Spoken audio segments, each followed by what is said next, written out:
called negotiations, right? Politics. And we're out of time. So you.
I wondered why it got hotter today. I did. I thought, it might have been climate change. That's what they like to tell us. I might have thought that, I might have ate something spicy. And then I remembered Kamami and Tim Walz were in Georgia for their little interview tonight. And I was like, oh, that's why it started up with the 90s again. All right. Nasty work. But anyway, all gravity, any day above ground living. Hopefully you had a fantastic day so far. It's halfway there. Maybe you got off in more ways than one. But today we're going to talk about economy. We're about what is it now? 9 weeks away from the election. See how quick it's coming? We're still in the eye of the storm, but Beyond Borders Media is here for you. We're going to make sure you have all the information to make the crucial decisions that you make and you need to make. Some stuff came out today, family. And this is why hopefully you trust me with this analysis. Some report came out today that I think you'd be very interested in. And also, something came out of Chicago that we have to cover. I know I don't cover Chicago as much as like TD Media or Afro or other people. But, when I do, I think it's important for me to bring it to you. Can't let that be overshadowed. But before we get into all that, let's see who's in the building. Jerry Bedford, hello. Reparations Nation, hello. Gamers Den, hello. Miss Nisi, hello. Casey Malone, hello. Anthony Ruger Phillips, hello. Tycoon Campbell, hello. Rokamuro, hello. Brother Torian Rain, hello. Rasslin Reeds, hello. Don P, hello. Nadi, hello. And for those who haven't said anything in the live chat or the comments, hello. So there are going to be some videos that are going to be played today. So we have to do the customary house cleaning. And Katsy, hello. So let's get that out the way first. Copyright disclaimer under Section 107 of the Copyright Act 1976. Allowance is made for fair use for purpose, such as criticism, commenting, news, reporting, teaching, scholarship, and research. Fair use is use permitted by copyright statute that might otherwise be infringing. Nonprofit, education, or personal use tips the balance in favor of fair use. Let me go here. There's a growing concern. I should have told y'all to grab a notepad, because here's a reason why you shouldn't vote for Kamami and Tim Walz. You see what that title of that video says. The GDP revised to 3.0. Government reports economic boom. Now, you would think you see a title like this. Why are you saying don't vote for Kamami or Tim Walz? Because this is Command Me was part of this economy, right? She put this together with old, you know, gibbles and bits in the head Biden. Well, we're gonna play this video because this person on the screen, I played him before. He's not an economist. I'm sorry, he's an accountant. So he should know better than anybody how it looks out here. But also considering that I said that piece of crap's name, I guess I got to go back old school. Is a living, breathing insult to my existence. Now, Katsy, don't you go over there and don't you spoil it. Don't you spoil it. Here we go. Hey, I have breaking news for you. The GDP revised report was released this morning, August 29th. GDP for Q2 has been revised upward to 3.0%. So the government says that the economy is doing better than they thought because of the resilient consumer. So that was the headline by Bloomberg. But here's the official news release from the government, the BEA, Bureau of Economic Analysis. Okay, so to summarize, according to the government reports, which is totally unreliable in my opinion, Americans are thriving. The economy is booming. Like we're living the American dream. So 3% GDP growth is amazing, and we should be grateful. So take a look at this. This is the GDP growth for the past 3 years. So look at how much better the economy is right now compared to Q1 of 2024. So look at that jump. This is great. Now, let me tell you why I'm having a little bit of difficulty believing the accuracy of this report. That's a nice way of saying this. So the data for the labor market was released recently. I dedicated an entire video to this. So the government was saying this whole year, even last year, how robust and how strong that the labor market is. And then they released their report just a few days ago saying that they were wrong about the numbers. They made a downward revision of 818,000 jobs over the past 12 months. So they overstated job growth by 38%. So how do you get the numbers wrong by that much? That was the biggest downward revision in the past 15 years. So when I read a report like this saying that GDP growth is at 3.0%, you have to take it with a healthy dose of skepticism. Because the labor market is not as good as they say it is, and the economy is clearly not as good as they say it is. And I don't know about this whole resilient consumer. I would better describe it as the paycheck to paycheck consumer, the hang on by a thread consumer, or the can't afford to buy a home consumer. So listen, I know that not everyone is struggling. Yes, there's exceptions, but millions of Americans are, and the economy is not booming. Okay, so I've been saying this about the labor markets, and I know that a lot of people have agreed and said the same thing. So we've been saying that, and then we get hit with that big downward revision. So it's the same thing with the GDP. So GDP, there will be another revision for Q2. So the way it works is they give the preliminary numbers and then the revised numbers and then the final numbers. So one more revision, and who knows what that report is going to say. Now, according to this revised GDP report, here are the stats, here are the highlights. I'm just going to read these off. So in Q2 of 2024, corporate profits jumped massively. It went from negative 2.7% in Q1 to positive 1.7% in Q2. So the report says that real GDP accelerated because more private investment in inventory and consumers are spending more money. Consumer spending grew at a faster pace than expected. Q1, it was at 1.5%. Q2 is at 2.9%. So this exceeded the expectation of 2.3%. So here are the reactions from the experts after this revision.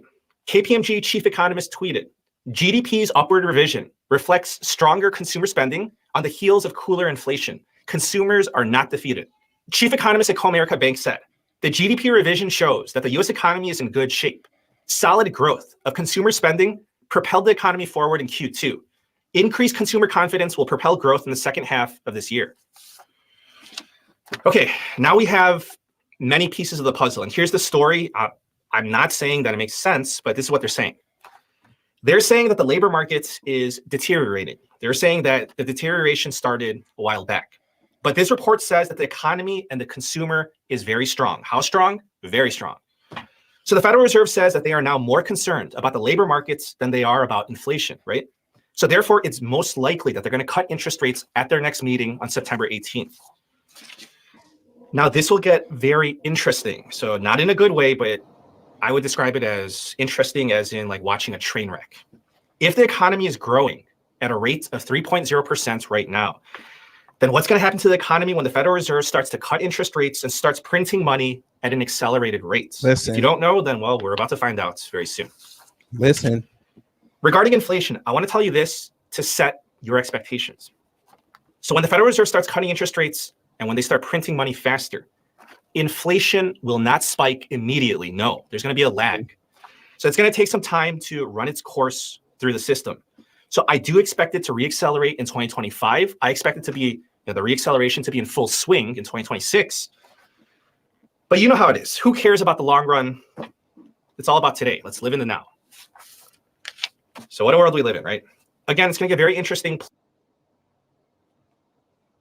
So for those who don't understand, the GDP report, that's goods that we export, import, what we create, what we sell, what we buy.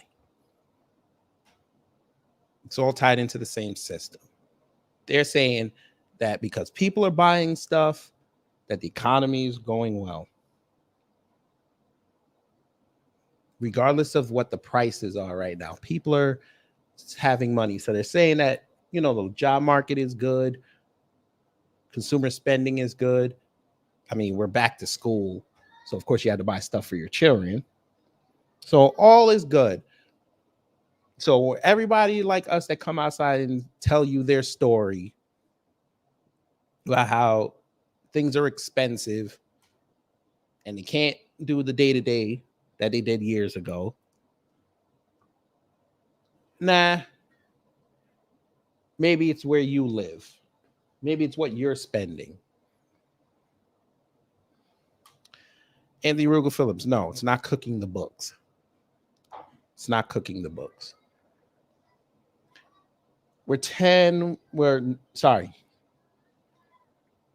Technically 9 weeks away from an election. Economy is always going to be a top topic for a voter. What better way to get them on your side if you tell them that the economy is doing well? You're not in depression. You can still afford things. You have credit.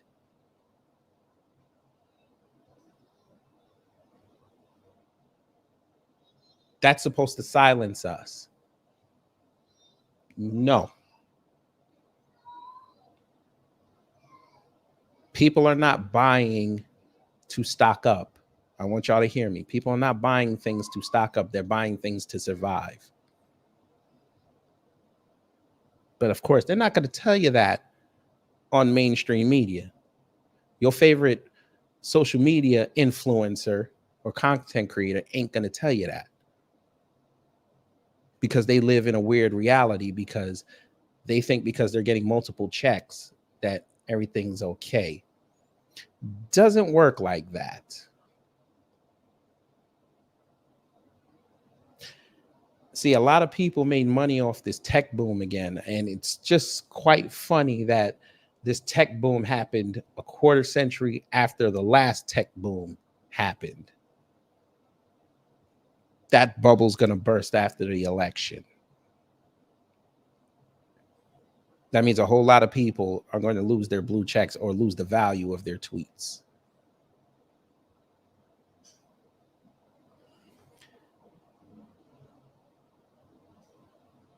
I'm going to put the link to this video in there. And there's also the link to this guy's channel called Clear Value Tax.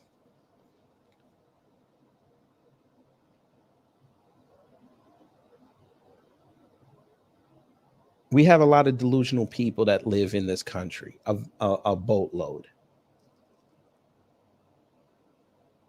Just because your engine can crank does not mean your car is okay.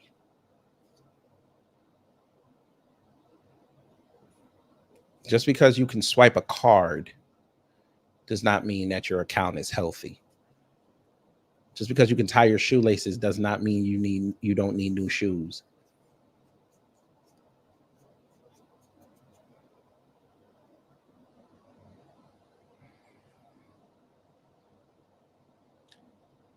We're in trouble.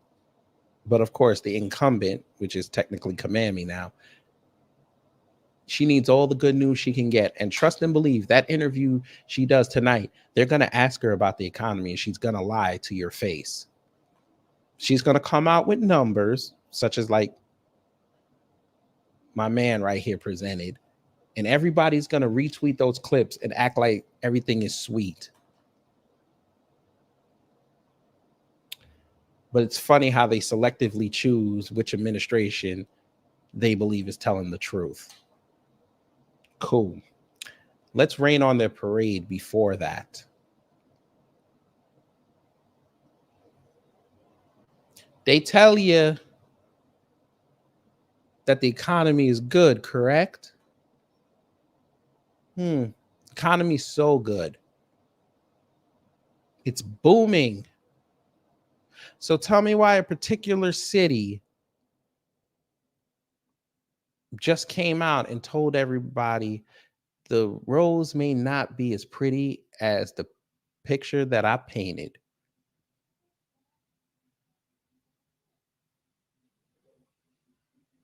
You know, let me go here. There's a growing concern. Third largest city in the country.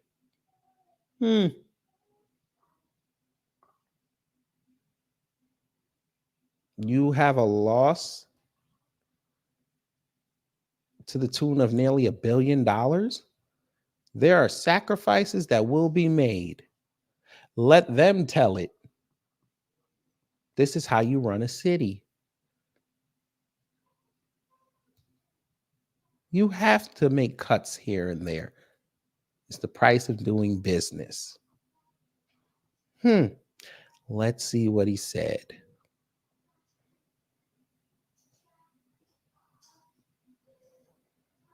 Chicago faces nearly $1 billion budget gap in 2025. There are sacrifices that will be made. Chicago is staring down a $982.4 million shortfall next year, Mayor Brandon Johnson's administration projected Wednesday in a grim preview of the upcoming budget season. During a briefing with reporters, the mayor's budget office presented the nearly $1 billion figure for 2025, along with a new projection of a $223 million budget gap at the end of the current year. Filling those holes will require cutting costs or adding revenue, a reality that will come as no surprise for those in city government, but nonetheless presents a challenging hurdle for Johnson in passing his second annual spending plan. The size of the budget gap is significant, the mayor told reporters Wednesday. It's going to require decisions that will speak to our overall collective desire to build an economy that works for working people. There are sacrifices that will be made. Johnson did not elaborate on what those sacrifices could entail for next year's budget, including whether raising property taxes was on the table, beyond nodding to the need for progressive revenue. Raising property taxes. But I thought the economy was doing well. Why would you have to raise property taxes?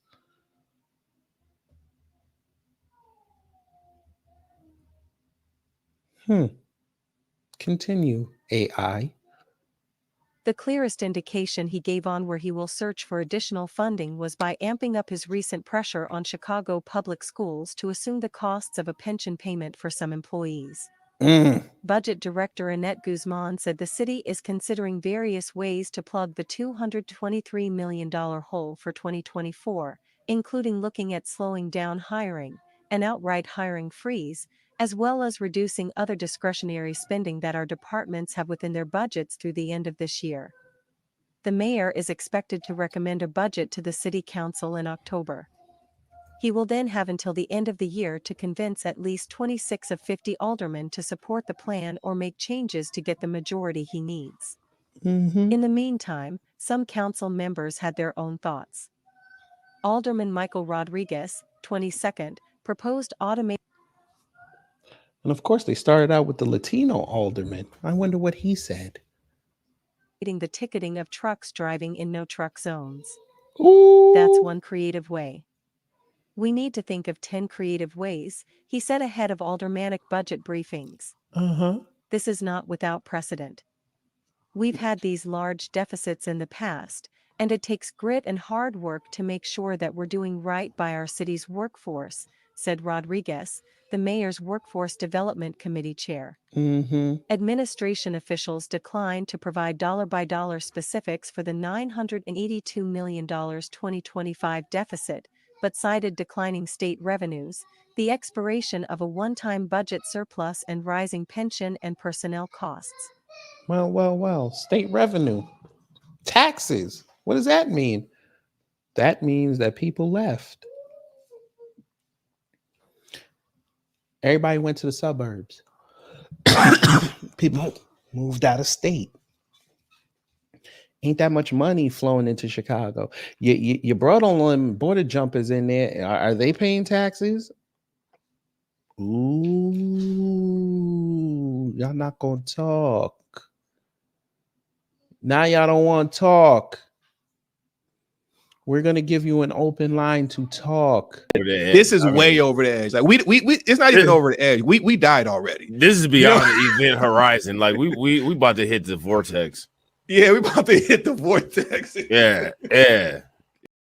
Oh, now y'all don't want to talk. Yeah, this is what happens. Yeah.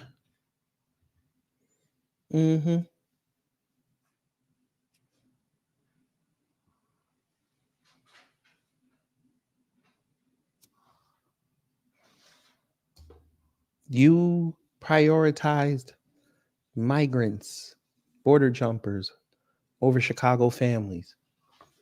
That's what you did. Where's the innovation in Chicago? Mr. Mayor, you were appointed there in what, 2022? 23? You were supposed to bring the city forward. You saw how many people left your city during the scamdemic. How do you replace that brain drain?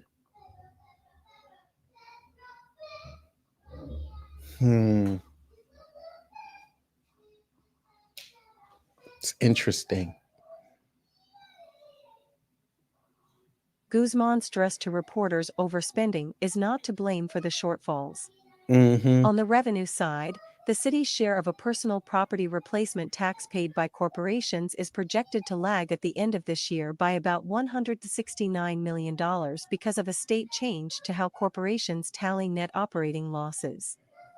The state extended a cap on losses that large corporations can write off on their state income taxes. The current annual cap of $100,000 was set to expire December 31st, but now will continue with a higher limit of $500,000. What does that mean? They don't want them to leave the state. That's what that means. Oh, you can write off more? Cool. You can't leave the state now. You have no reason to. But I have a question for you. What big business you going to get into Chicago? What big business you going to get into Illinois?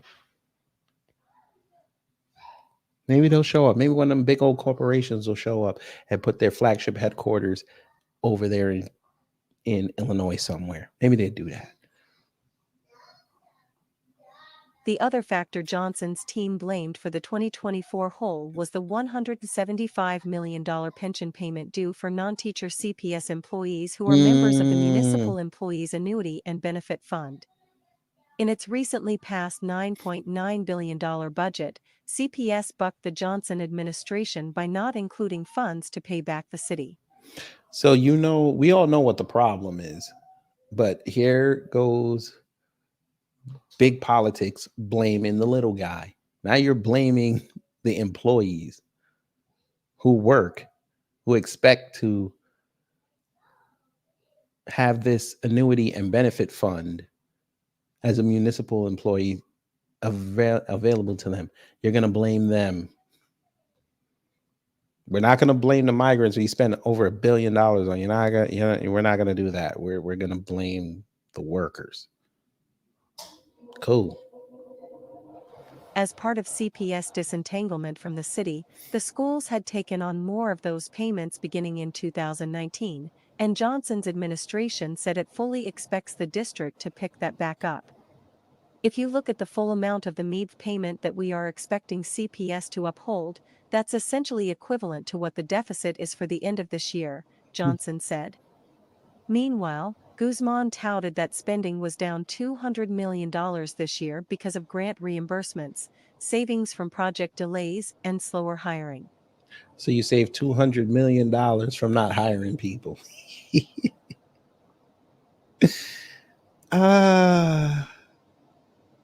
let them talk long enough. Grant reimbursements, right? Like you gave the Chicago Bears for their new stadium. Cool. Savings from project delays. So you will just push back new projects, new infrastructure, which means people aren't going to be working. And them companies don't got to pay that money back.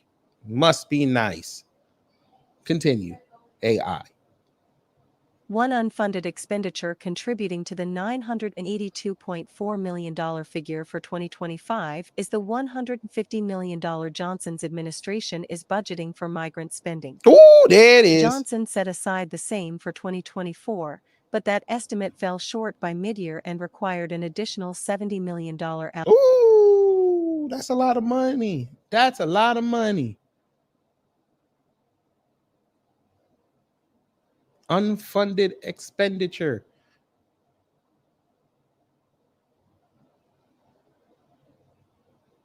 This was a proposal. So let's see, 150 million plus another 70. So that's 220. We take that out of this. We down to almost $750 million. Do y'all understand what you're listening to? Almost a quarter, a full quarter of the city budget was going to the migrants. Economics and politics are so much fun.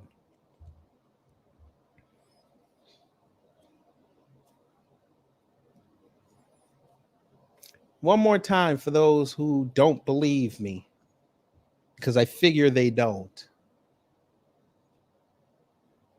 A quarter of their budget deficit was going to border jumpers. Almost a quarter. You got 3 million people living in that city, and you worried about some migrants.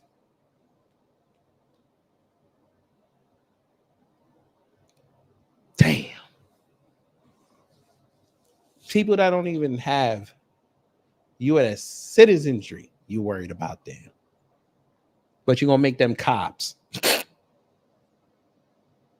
So taxpayers are going to have to fund border jumpers to be their protection. But we all think it's going to stop there, right? Just cops, right? What about firefighters? What about, like they say, municipal workers, street cleaners,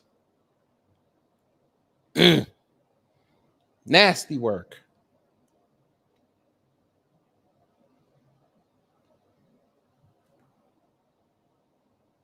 EMS would require they have to read English and understand medical. Probably not. But you DEI opponents, wouldn't this be considered DEI or nah? Let me know. Let me know.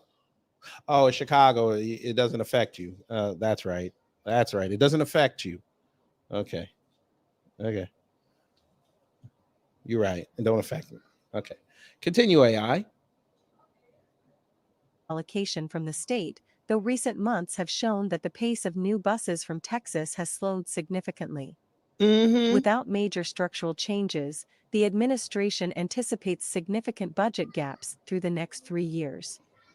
The baseline outlook projects a $1.2 billion deficit in 2026 and $1.3 billion in 2027. Johnson plans to stay true to his pledge to contribute extra pension payments to help each of the city's funds tread water for Tread Wednesday's water. budget briefing. Tread water. For next year, Tread water. Tread water. This is what he said. Tread water. You don't want to teach people how to swim. You just want to teach them how to tread water. See what I'm talking about? They want to keep us in perpetual poverty. I know somebody gonna say this sounds like liberal talk. No, sir. This affects everybody. It doesn't matter what side of the political ideological spectrum. They don't care if you're a conservative or a liberal, or Republican or Democrat when you're broke. You're just a broke person. You could be a broke person with a pride flag, or you could be a broke person with a Bible. You're still broke.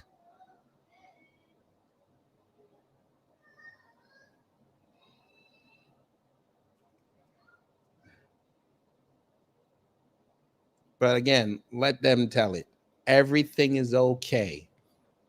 Your third largest city, $1 billion. New York, they got over $1 billion. LA, I don't even want to see theirs because I know they cook them books.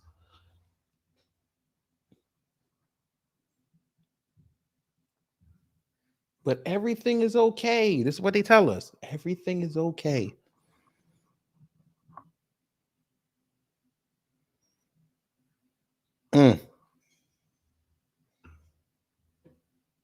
Advance pension payment will be $272 million.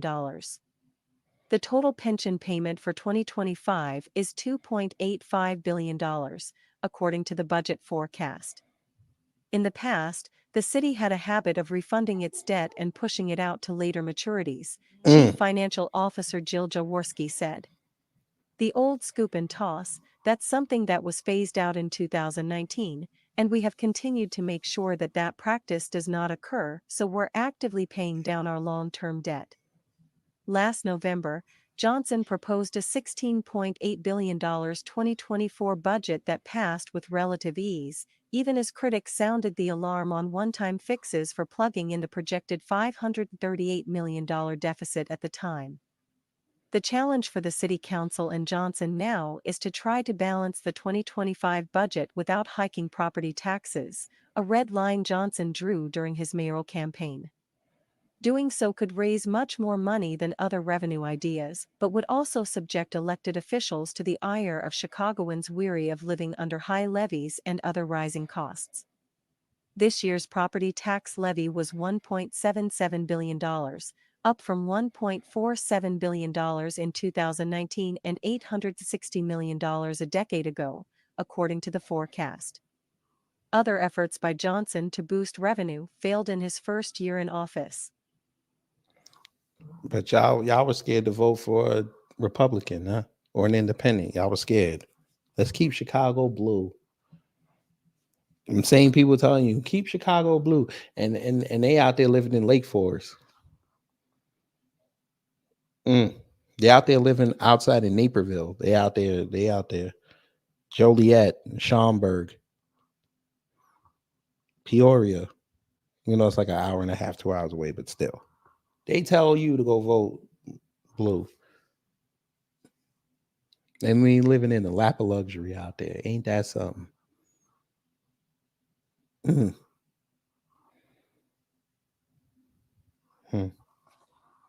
The mayor campaigned on a bold agenda of taxing the rich, but his to-do list that included bringing back a corporate head tax, hiking the hotel levy, and raising the real estate transfer tax has stalled.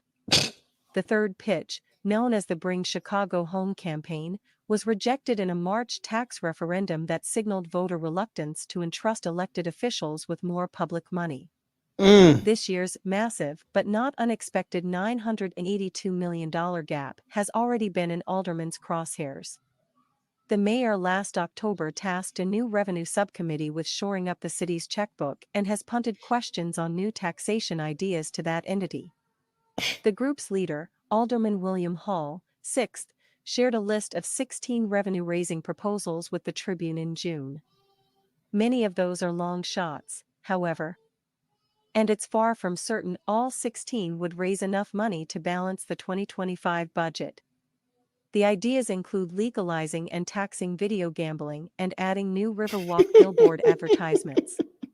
The group has met only once, in June, and did not discuss specific revenue plans. The final result will not be a standalone policy that solves the budget gap in one fell swoop, predicted Alderman Raymond Lopez, 15th. It will be a part of a smorgasbord of taxation, Lopez said. With little public indication on how the long-anticipated budget gap might be filled, some aldermen questioned whether the mayor would be able to balance the budget while upholding his no property tax hike pledge.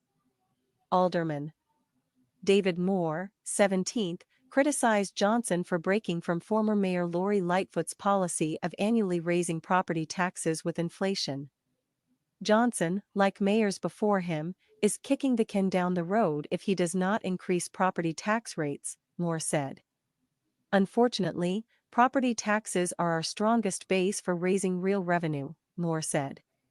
You have to do those in increments. You just can't do it in one hit. Johnson closed last year's gap without new taxes or fees, but did rely on several one-time solutions, including announcing a record $50 million tax increment financing surplus, using roughly $49.5 million in unassigned money from the prior year, and counting on $90 million in upfront savings from debt refinancing. But the city's costs have only grown. Wages and benefits for city workers continue to climb, for one. Johnson reached a new contract with the city's rank-and-file police union at the end of 2023, a deal that includes a 5% wage hike in 2025. A long-awaited contract with firefighters is likely to add to that tab. Because the Chicago Firefighters Union Local 2 contract expired in June 2021, members are likely in for retroactive pay in addition to pay increases. Administration officials declined to say Wednesday how much they expected the new fire contract to cost, nor would they disclose the additional cost of the police contract in 2025. Personnel costs across the board are expected to grow by roughly $304 million next year, to $3.66 billion, according to the forecast. The city's pension liabilities have also gone up, in part thanks to a General Assembly change benefiting police pensioners that was backed by Johnson. The legislation granting cost of living adjustments to Tier 1 retirees has increased the police pension fund's liability by just over $1 billion, according to the fund's latest actuarial report. Another expected fix, to ensure pensioners hired after 2011 have benefits that keep up with Social Security, is expected to add to the overall tab. Administration officials did not include any of those expected costs in their assumptions either. Jaworski conceded those tweaks, known as safe harbor protections, would be expensive over the next 30 years, but would still be manageable, estimating they would cost an additional $100 million in the first year. Still, Johnson said Wednesday the size of the deficit next year would not endanger his plans to recreate the city with a progressive vision. The Roseland Mental Health Clinic will reopen as promised, mental health services will expand, and the $100 million allocated this year for anti-violence programming as well as the $250 million in homelessness prevention will remain, Johnson said. We are working to provide as soft of a landing as possible, the mayor said. So there's your article via the Chicago Tribune.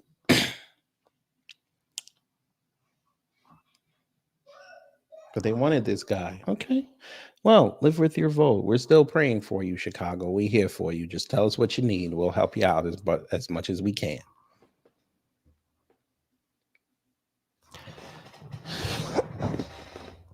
Now we're going to go over to the conservatives, the Republicans, if you will. We should have never introduced y'all to the barbershop. You know, let me go here. There's a growing concern in. It hurts Black people. Chicago barbershop voters unload on Dems over immigration policy. Well. Let's see what this is. This was 8 days ago.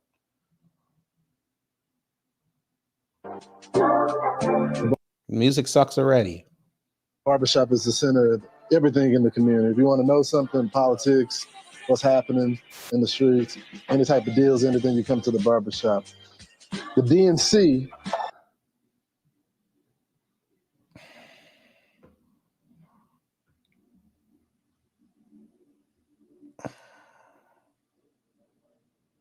I'm not doing this.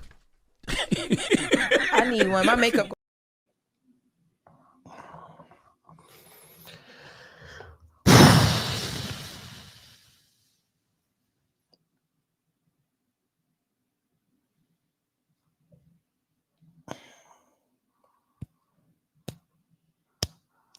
Really? So if I want to line up, that's when I'm going to talk about politics, right? That's when I'm going to do that. But facts. Thank you, Deneen Grant. If you like me and just rocking the goatee and the beard, you in trouble, because you ain't never gonna go up in there.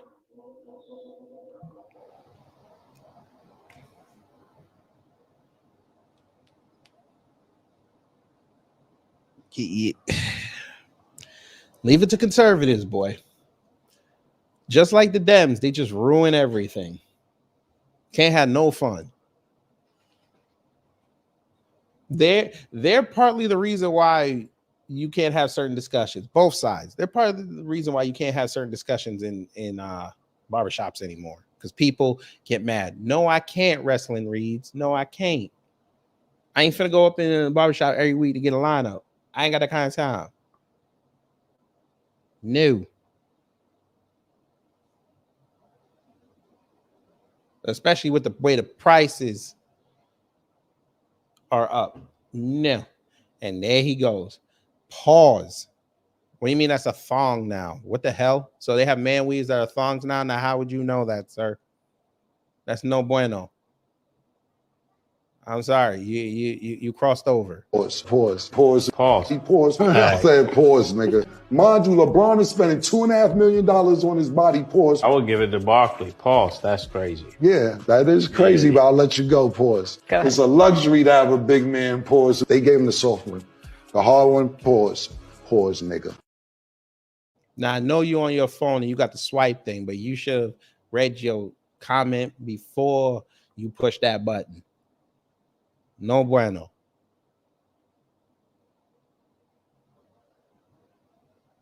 You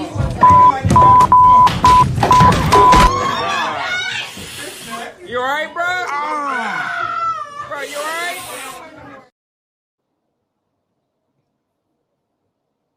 Yes, Torian, that's the dude from Fox News.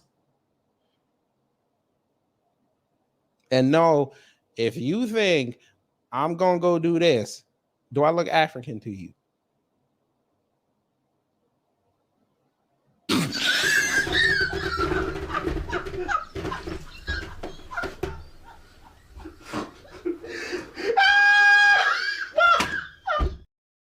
No, you didn't. No, you didn't. I'm not doing this. I need one. My makeup. Work should not preclude you from writing the word thong.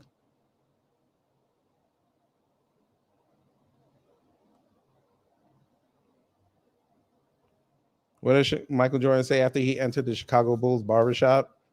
Republicans buy sneakers.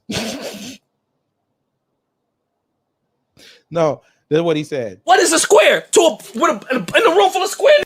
All you squares. What I'm telling you is, how do you know he is square? All y'all niggas is squares. How do you figure that? That's what he said. All y'all niggas is squares. He said, I'm a lady. What? No, let me hear what LBJ. Yes, that's his initials. Lawrence B. Jones, LBJ. Let's hear what I gotta play the beginning again. The barbershop is the center of everything in the community. If you want to know something, politics, what's happening in the streets, any type of deals, anything, you come to the barbershop. The DNC. Sir, what barbershop you going to, sir? that they sitting there talking about politics? What barbershop you going to? You live in New York City. What barbershop you going to, sir? What?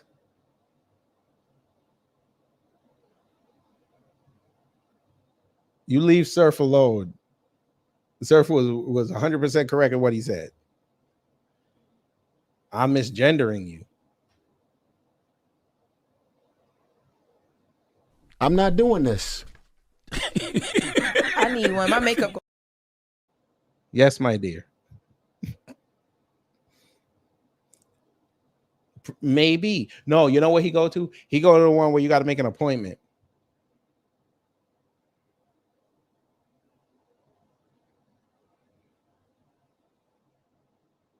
C is here in Chicago. How do y'all feel about that?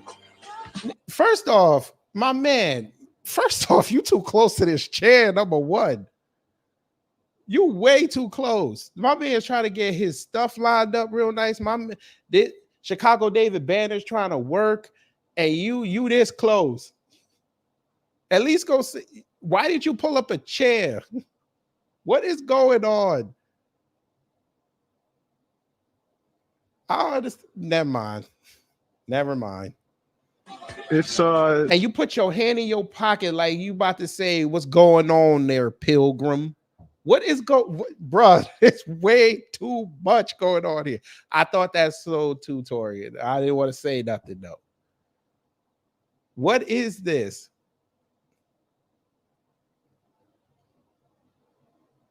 Why is he standing like this?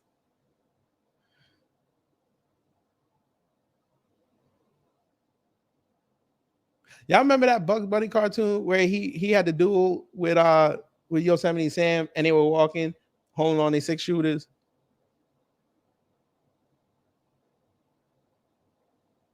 What is going, man?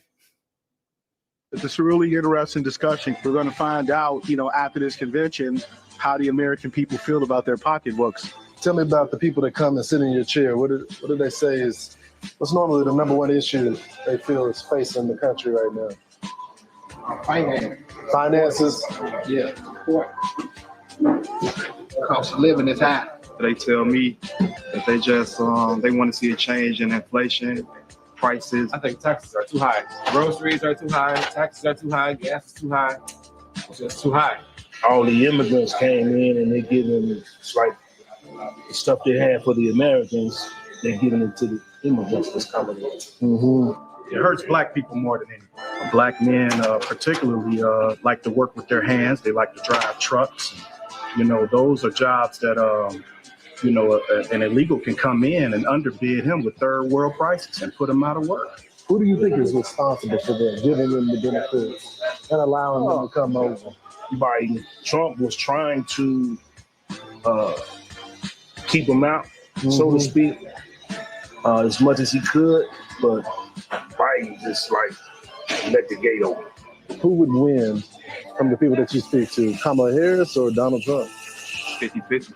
It's still a 50-50 race. Yeah, it's up in there. Some people like Kamala because she represents change and she's different. Correct. Some people like Trump because they feel like he's more business-minded. So it's up in the air. It's a coin flip. Are they gonna go for Kamala? And why do you think they're gonna go for Kamala? Because they made it about history now.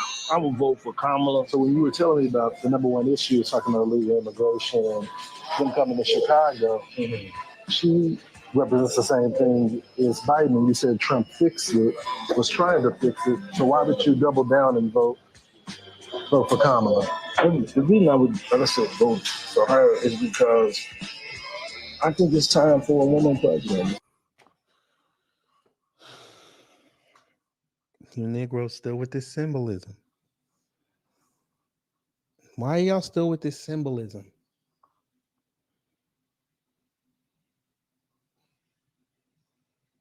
Y'all, okay, they gave us 2008. They gave us Shirley Chisholm.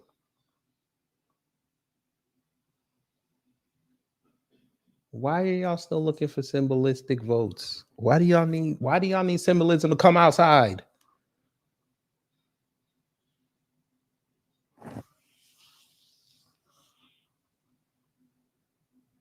Kamami went to your city, sir, days later and did not tell you what she's going to do. She told you an opportunity economy, making it seem like that everybody can participate. And you really sat up there and said you're going to vote for her because it's time for a woman president.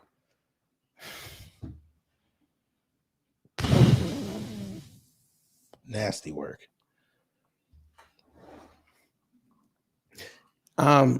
Unrealized gains is going to hit everybody, sir. That means you too.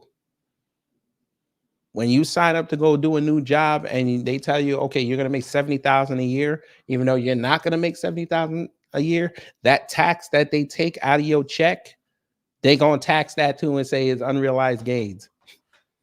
And y'all don't get it. They finna tax everybody. Y'all are not getting this.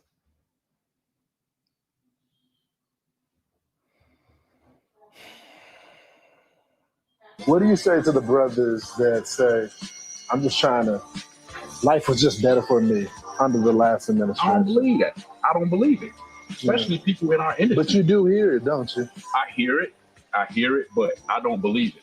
I don't believe it. It's really enlightening to hear individuals start to change their. I hope you say that if she wins and she taxes your business. So I really hope you continue saying this.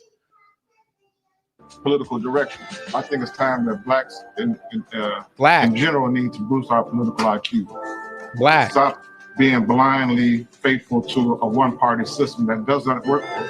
Growing up, you choose to be like a Democrat, but they really don't know the history of it. It's time to, to start thinking about like thinking outside the box. Basically, most of us, I believe, we voted Democrat because that's what we was brought up to do. You go to the poll, they say, okay, great. What's wrong with reading a book? We all did that too, and we all woke up. Now, I'm not saying that he ain't Democrat or whatever, but if we're the next generation, we should have taught all of us. You seem older than me, sir. That means you didn't teach the youngins. We ain't mad, but don't grandstand now. vote Democrat. But I don't really see no change that they say they're doing.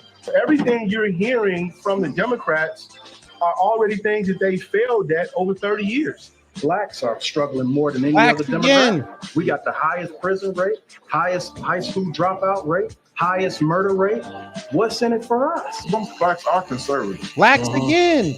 If the Must be a Republican Party Midwest could just thing. learn how to communicate. And the reason why they can't communicate is they don't get us. But a lot of people are waking up right now, as you can see, speaking to the brothers and sisters in the shop. And you know how many barbershops and beauty salons there are throughout the country? Because that's all we go to, right? Barbershops and beauty salons, that's all we go to, right?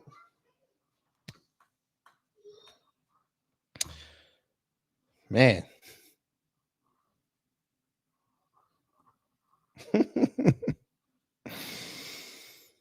Oh, wow. Y'all can't. So y'all, here's an idea. Let me help you Republicans out. You want to win the black vote? How about you have a nice little rally in front of a supermarket one time? Have a whole bunch of what they call tripods. You have a sit down. You show people what they had years ago to what they have now. Show them some comparisons. Go outside. Do what Trump did. Go get some stuff off the shelf and say, guess what? How much do you think this is in this bag? How much do you think this is?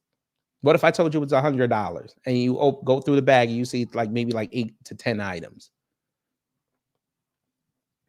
And then show, you know what? Under the last administration, ask me how much this was. Yeah, that's right. It was only $60 to $70. That's why you can't vote for the Democrats. Do something like that. Think outside the box, but you can't do that. No wrestling rings, because even white women can't even vote. Do you understand? This is, listen, Republicans, now this is how you can win. Now, you know what? I got to charge y'all $50,000 for this one. I'm finna tell the family. They don't need to come over here anyway. So family, we'll give you this one for free. The next one, though, y'all gonna have to hit the super chat for this one. You want to know how the Republicans can win this election? You go up to white women and you tell them, listen, ain't pumpkin season coming up? You know, I know y'all love y'all pumpkin muffins and your pumpkin lattes and your pumpkin iced coffees. How much you want to bet it's going to go up? Those pumpkin candles y'all like to buy, they're going to go up. And if you vote for Kamami and Tim Walz, they're going to continue to go up. We can stop it. Your basic bee brew, we can save it.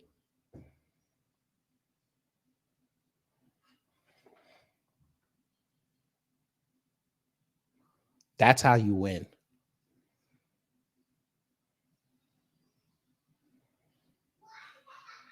But, you know, great, Anna. Let's have fun. Let's have fun. You want a woman president. That's wonderful. You got one on the ballot. Come up here and tell me why we should vote for Kamami. Come on.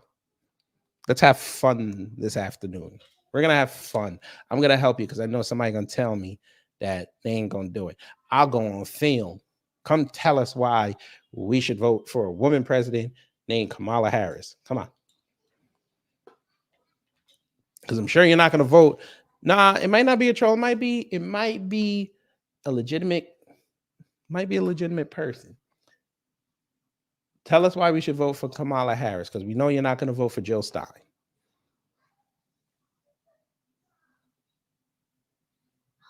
You're not going to vote for Ashaki Noni Nichols. We know that. So tell us why we should vote for Kamala Harris.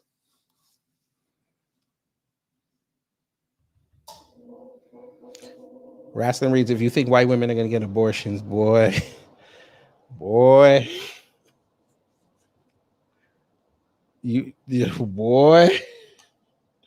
Let me. I'm gonna hip y'all the game. Y'all saw what happened in 2020, right? What did white women tell y'all? We're never gonna be a liability again. What? They went out there. They got their certifications and their degrees. Great. You can come up here and tell us why. I want to hear your rationale why. That link is for you right underneath your comment. I want to hear your rationale why you want Kamala Harris. Tell us something that we might not have heard. Come on. I'm like this black man right here. He a little too close to this brother over here that look like Jeffrey Wright in the chair.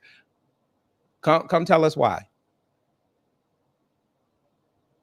White women went and got their certifications. They went back and got their degrees. They upped their standing.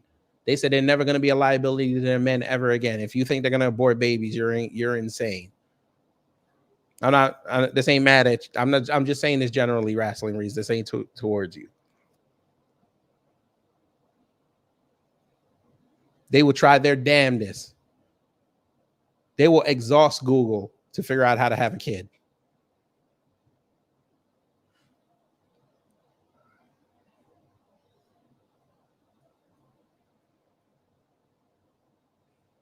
Last time I got a haircut down here, it cost me $30. $30.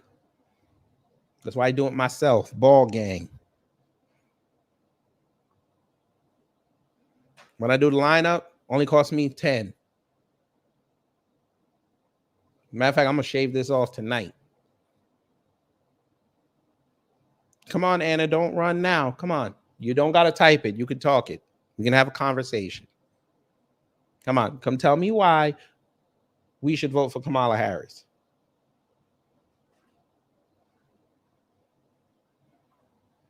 I think it should be very simple. You've had a 3.5-year sample size. You should tell us exactly why we should vote for her. We've heard Trump since 2015. We've seen Kamala Harris since the mid-2000s.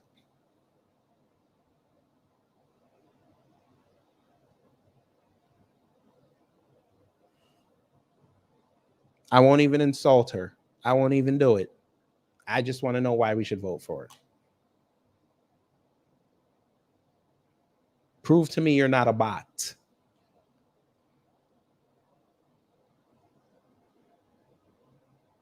It's very simple to get on. No, don't block them. Don't block them. So I want everybody to see this because it's funny. Y'all were over there cheering when I had MAGA gang in here trying to tell us why we should vote for their man and they can't do it. Cool. Now y'all on the clock. Tell me why we should vote for Kamala Harris. Pretend like we don't know. Should be very simple, right? Very simple.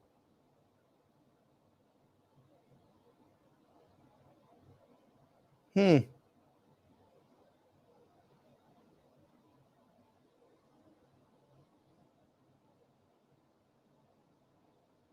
don't care that she's not black or y'all call her black. I don't care about that. We took that out of it. Come tell me why. Let's have a conversation. Come on. Can't be that hard. And as I figured, once you pull them to the carpet, they don't want to answer. Why y'all don't want to answer? You could school a black man. Remember, we're the dumb electorate, remember? We don't know nothing. All right. Okay. Figured as much. All right. Y'all want a real crash course on politics? And this is something I've alluded to for years. I'm going to hip y'all as a video that is going to, here we go. Ma'am, we can have this conversation face to face. No more typing.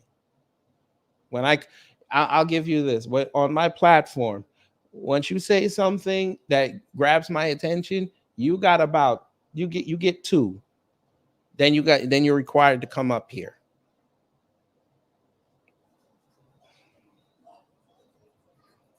So now you've gotten 2. Now you're required to come up here. Let's have a conversation. I want you to tell me why voting for Kamala Harris is the best option for America in the next 4 years. Show me your kung fu. Come on. Can't be this hard. You can tell me all about how great not giving people overtime is.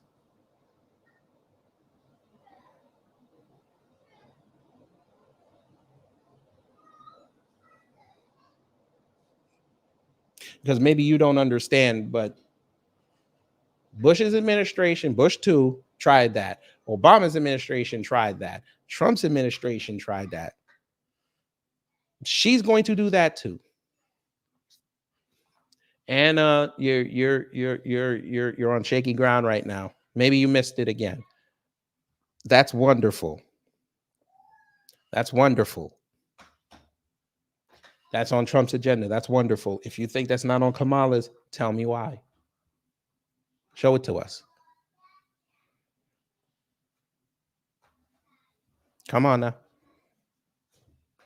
Can't be this hard.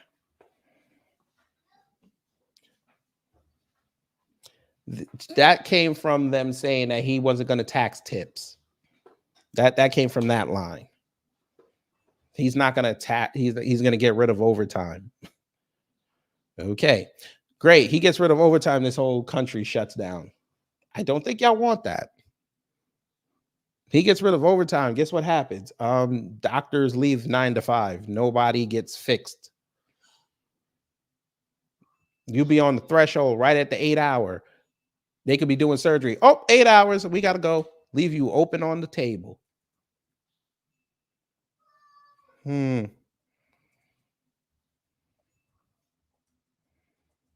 You're in the middle of ordering food at a nice restaurant. Oh, I'm sorry, everyone. We know you placed your orders, but considering there's no more overtime, yeah, our workers are leaving. They're cleaning the kitchen, so we're going to we'll give you vouchers for your next day. So you should come in between, our operating hours of 1 to 9 o'clock. Don't come 15 minutes before.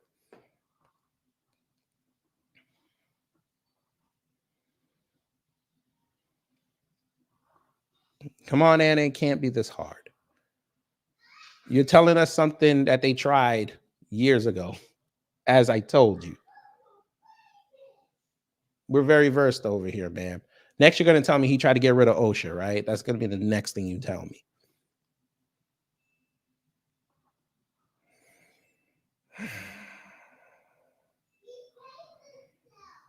You're going to tell truck drivers they can't get overtime, right? They got to work for straight pay, right? That's what you're going to tell them. Oh, boy.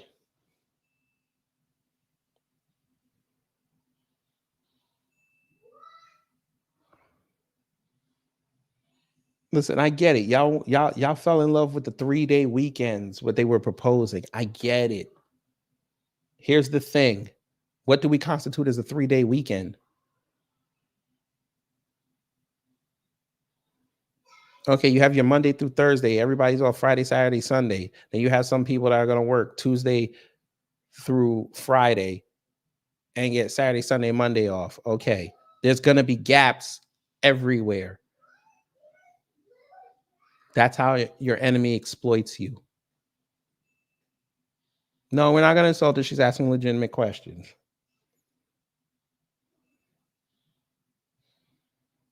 So let's not insult. Anna, come on now. Anna, I'm sure you're a very intelligent woman. Why would you say that? Why would you say that? The rich have never struggled? Madam, how do you think they got there? They had to struggle. It may not be our struggle, but they had to struggle nonetheless. Do you know how hard it is to keep money flowing, madam? Come on. We're not doing this. Come on. Madam, do you think Oprah is one of the richest women on earth? Do you think she didn't struggle? She worked at a bullshit public service station in Baltimore. That's a struggle. Just because the white man picked her up and made her into a character does not mean that she not struggled at the beginning.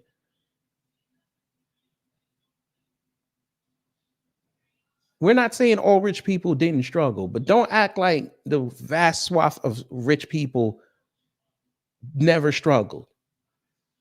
Let me guess. It's these social media people, right? It's social media that blinded you to that, right? I get it. The Hawk Tour girl, they threw money at her. She didn't do nothing except do a video that went viral. She was on a video that went viral, and now she's rich. Her net worth is over $1 million right now. You go look it up if you think I'm lying. They're talking about putting her in movies now. That's going to raise it up. She ain't do nothing except talk.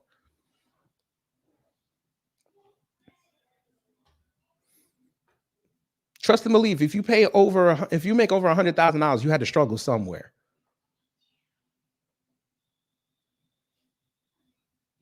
I live here in Atlanta. You don't think them people up in Alpharetta and Roswell and then Sandy Springs and Buckhead, you don't think they struggled to get up there? Oh, you think they just got it, right? The family didn't struggle.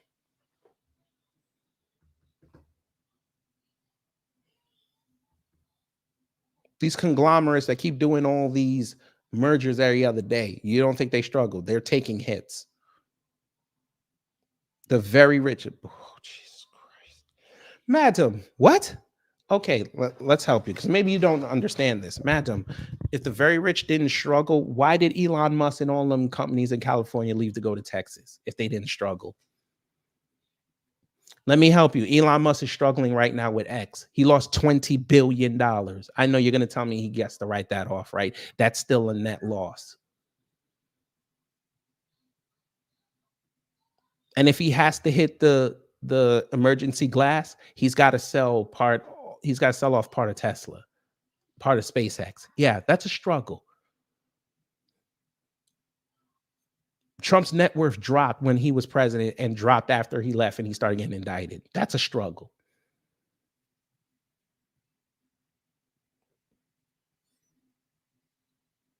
Again, these corporations are struggling right now. That's why they're merging with each other.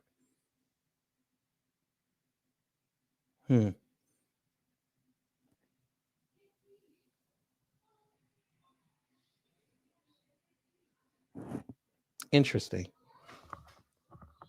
I get it. You see pictures online of people like Tyler Perry. You see their nice palatial mansion and their property, and you think they ain't struggling. That man, when the last time that man had a movie that hit $100 million that people actually gave a damn about? We just hoping that man drops a movie that actually shows black people in a positive light. Oh, you said the very rich have never struggled. So how come Marvel can't produce $1 billion movie without a comic book character who excessively curses or off nostalgia? Hollywood is struggling right now. They just had a strike. Those are all very rich people. And their main gripe was over AI. The WWE, even though they were making a record profit, Vince McMahon was ready to take them down. They had to go sit up there and go merge with somebody else.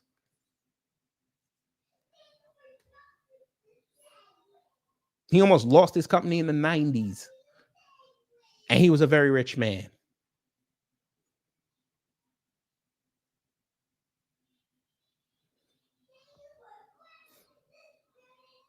You might not live in New York.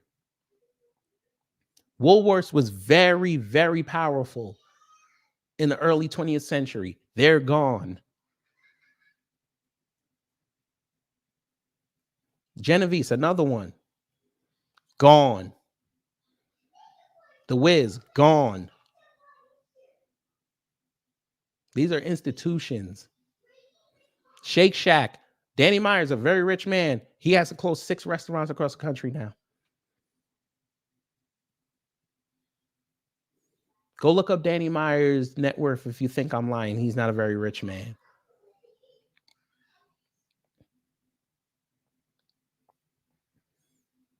Hollywood actors and actresses are trying to jump on the superhero bandwagon right now just to get a payday. They're trying to get into franchises just to get a payday.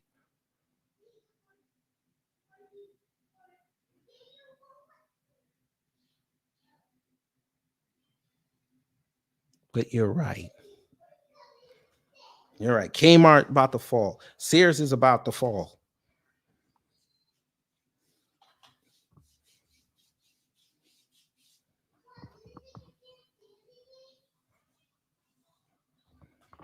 Verizon had to go buy out, what's the name? Bell Telephone. Sprint had to merge with T-Mobile. Very rich companies, very rich people. Don't let me get started on BlackRock, which I was going to go to next. BlackRock's struggling right now. But their system is so made up, so nice. By the way, did y'all know that BlackRock ain't even owned by itself? Guess who owns BlackRock?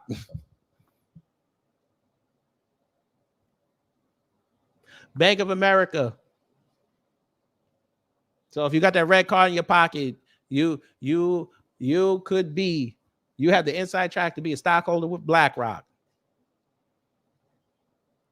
That's why they got so powerful, Reparations Nation. Al Capone was a very rich man and he struggled. Come on, Anna. We're very intelligent around here. Pergament is gone. I bet you don't know nothing about no Pergament. Pergament had to crawl so Home Depot and Lowe's can run.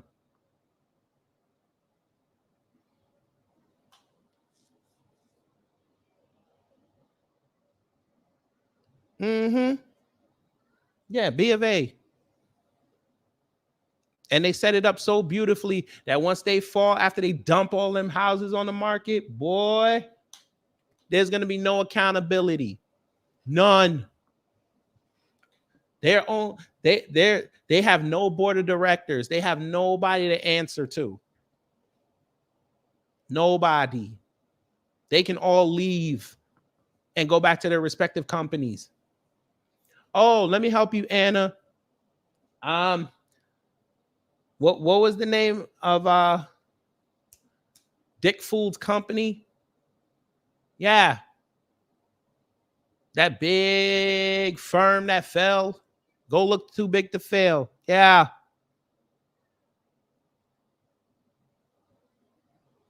A major Wall Street player. Lehman Brothers. Look that up. Look up Enron. Kohl's had to bring in Amazon just to make sure you have traffic.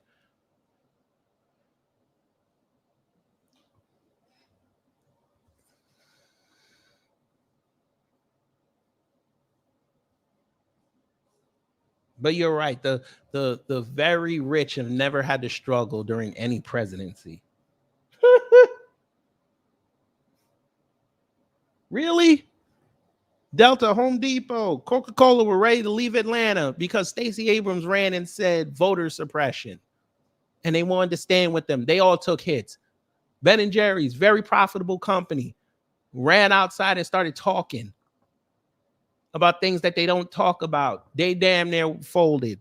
Now you see, hey, do you think they're out there talking politics anymore? No. Nah, I ain't never heard of that place, Tori. That must be a South thing.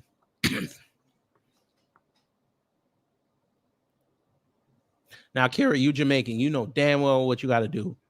You got to make dumplings with everything.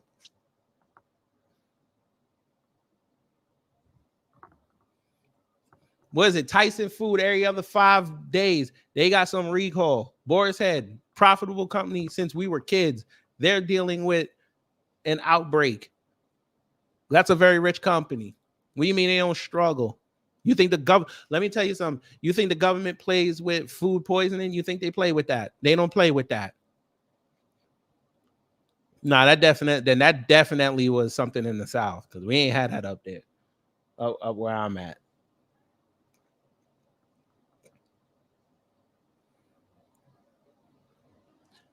Chicks is pissed off right now. Ain't no more Filene's Basement where they could run and had a bridal sale every year. Very rich company.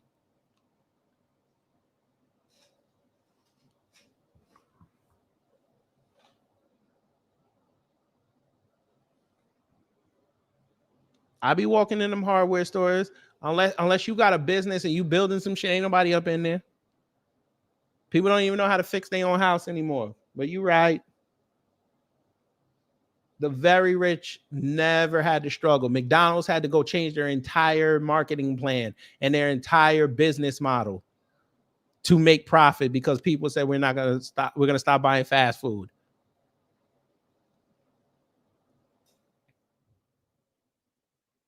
Chicks went ham. Chicks lost lives in there. They broke hands up in there just for a wedding dress. What? Bruh, let me see if they got them videos online. Bruh. I remember when my cousins were getting married, they ran right over there, and one of them lived right down the street from one. Bruh, they used to whoop ass. Here you go. Some of you. This is what we're looking for. An ivory dress, size 8 or 10. Look at this. Look at that. That's Black Friday, my G. This was Black Friday. This was the crawl for Black Friday before Black Friday could run. I ain't gonna hold you. We're gonna look. An ivory dress, size 8 or 10.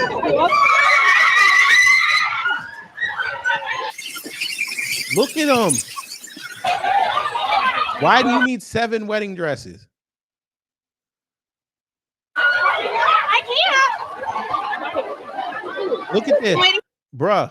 For the bread to get here to try them on. We got them. Bruh, they literally sent their friends in there to go grab dresses. Didn't care what size it was, just to make sure they had one.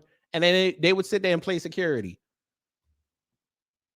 Women, what were y'all on?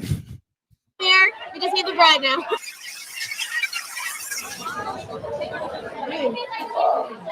Anybody?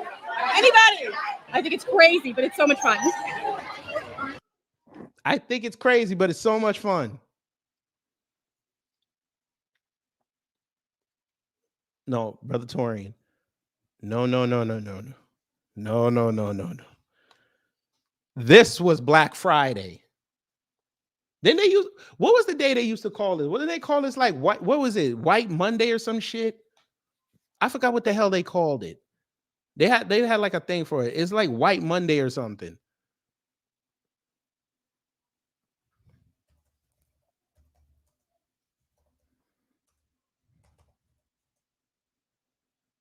I think it was like White Monday or White Tuesday, some shit like that.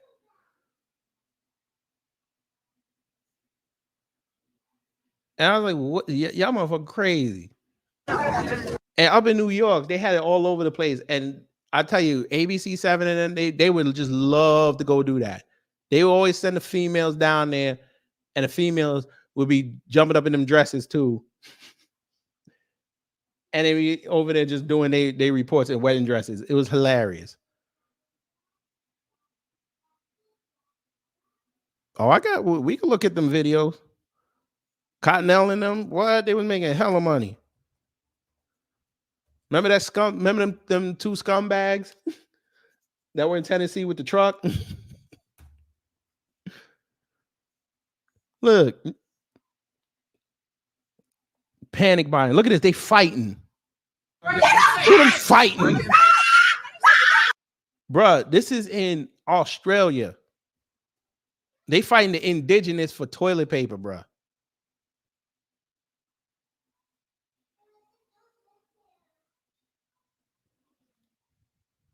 But let her tell it. Corporations, the very rich, I'm sorry, the very rich never struggled under any presidency. Look at them fighting over some toilet paper, bro. Tensions flared at Woolworths Chullora around 7 o'clock this morning when 3 women became involved in a toilet paper tussle. I just want one pack. No, not one pack. Immigrants. I think the other chick, she might be an immigrant. I thought she was indigenous. Look at them. What? Fam. Why did toilet she need, paper tussle? Bro, why did she need at least 6? How much toilet paper you think you was going to go through, man?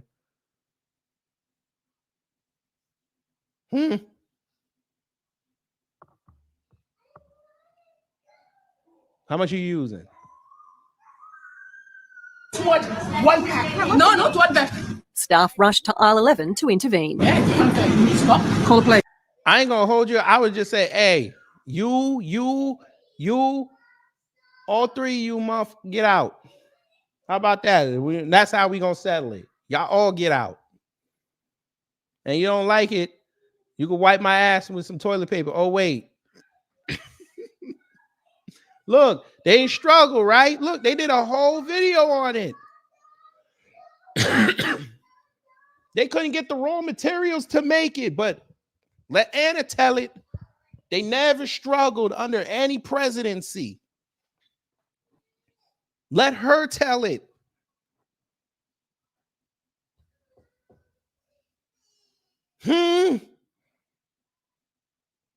By the way, madam, they never recovered. Toilet paper and paper towels never recovered. Don't think because you see it full now, they're still struggling. Oops. You think I'm lying? Okay. I figured you thought that. Y'all remember when we did that? Y'all remember when we did that live showing how nasty them folk were? Remember what I showed you that night? Y'all remember the RTP? Y'all remember that, right? Hey, Anna, if you're still here, let me help you. Or you can watch this back later.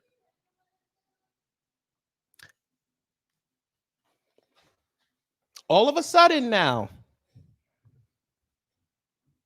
what are you seeing pop up all over the place? Uh-huh. Uh-huh.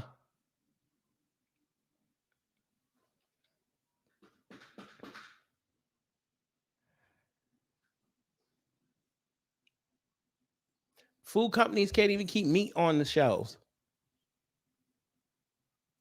Trust and believe. I went to the farmer's market. Them glass cages with the meat ain't as full as it was 3 years ago. Oh no, Kara, these ain't flushable. Yeah, are you talking about you talking about the baby wipes? Yeah, you can't flush those. You'll mess up your septic tank. No, these here though you see on the screen, these are reusable. That means you use them and wash them. That's what they're gonna pitch on y'all next.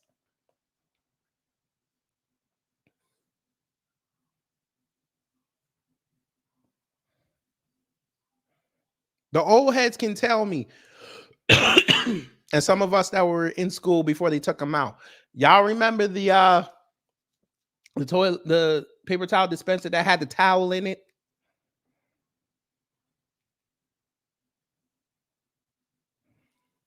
Y'all remember? Where's Miss Niecy? She'll tell you. You know how we used to hand crank the toilet, the tissue paper in the bathroom, but they had a towel there?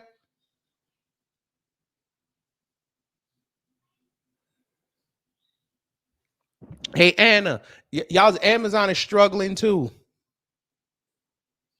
One of the biggest companies on earth, they're struggling too.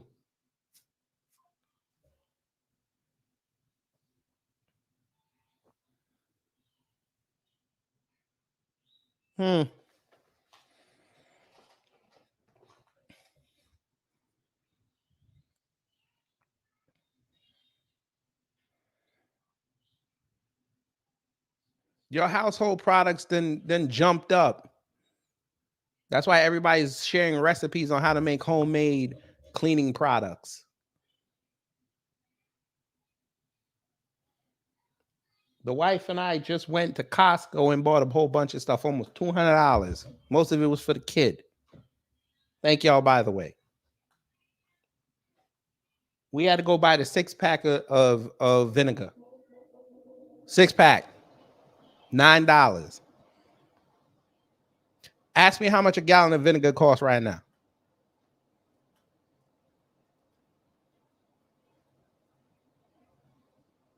Now, I saw this the other day. They won $3.99. How much Amazon selling it for? Just so y'all can see it. Well, this is Walmart. $5. Well, that's for pickling. Okay, here's the regular one. $4.47, $3.74. And that's great value. Cleaning vinegar, $5.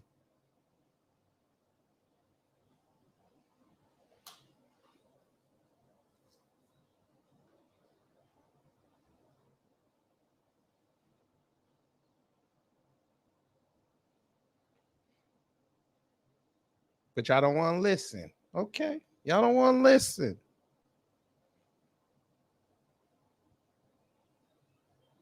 I bet wherever else you go to go get your information ain't telling you that. Bet you they not telling you that.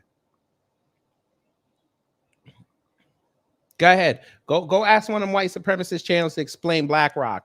Go explain Vanguard. Go ahead. I keep telling y'all, these rabbit holes ain't deep. They're deep. That BlackRock one, bruh. I might just do a whole stream on Bank of America. Both sides. The other side's going to piss you off. The shit they did during slavery will piss you off. I might have to do it. That might have to be members only.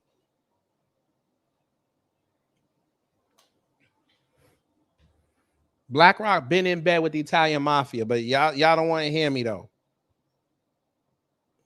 YouTube ain't gonna want to hear that.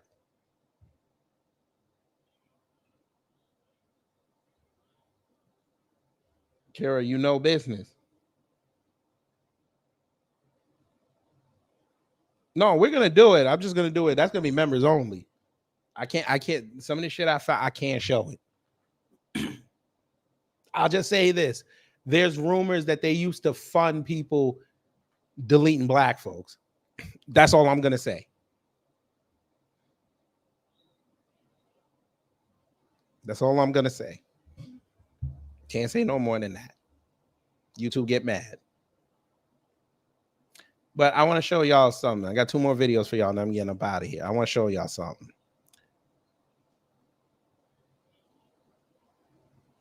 We'll start here. Now I know y'all see Candace Owens. You're like, what does this got to do with the economy? Well, apparently, them folk, according to her, the evil ones, trying to get her thrown off YouTube. That's going to affect her economy. By the way, Anna, this goes to your assertion that the very rich have never had to struggle under any administration. That woman's had to struggle.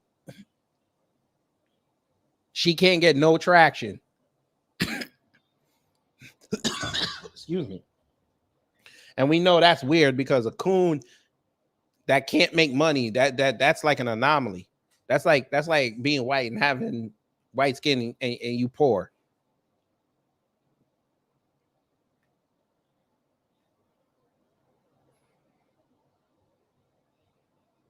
Miss Niecy said do it on Rumble. Okay, we could do it on Rumble. We could do that.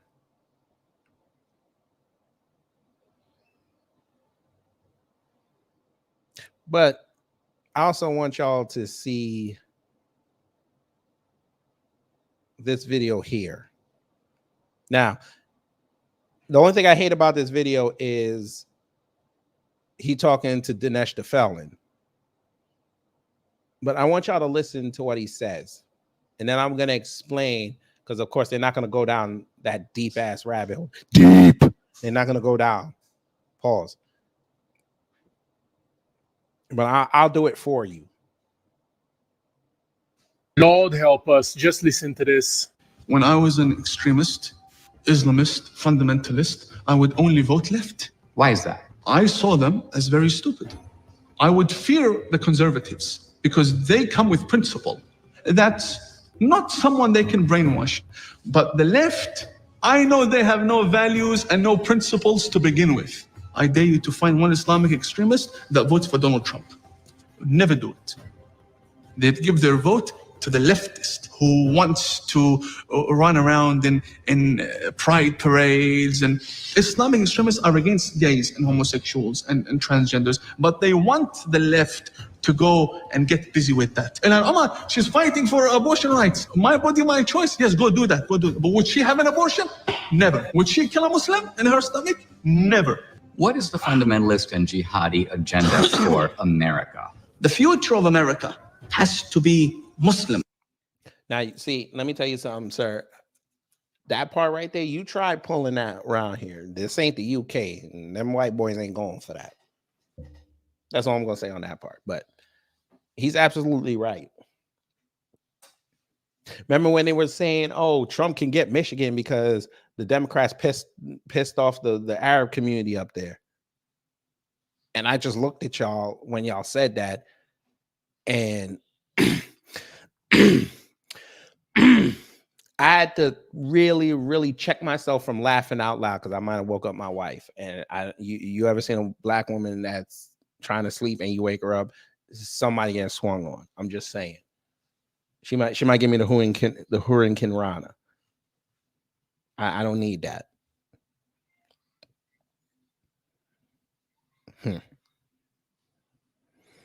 Kermit Winfield. They're building a lot of banks in my area. Does that mean there's money to go around, or I just don't have any, or is it facade? What area is this? Let us know. You don't have to tell us the exact, just tell us the city. Here's the idea, family. What are the Democrats doing right now? Ain't they funding Israel?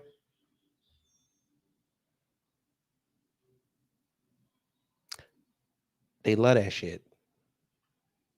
He just told you they love it when y'all fund Israel. Why? You just gave them a built-in excuse to do what they do. Hey, Democrats, you funded October 7th. Boy, I'm going to get in trouble for that one. Oh, I'm going to get in trouble.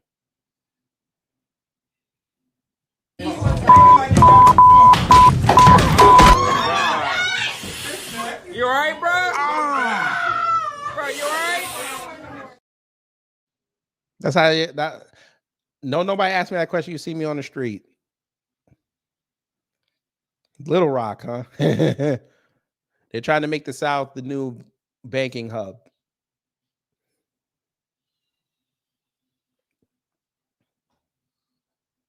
Little Rock has been primed for gentrification for years.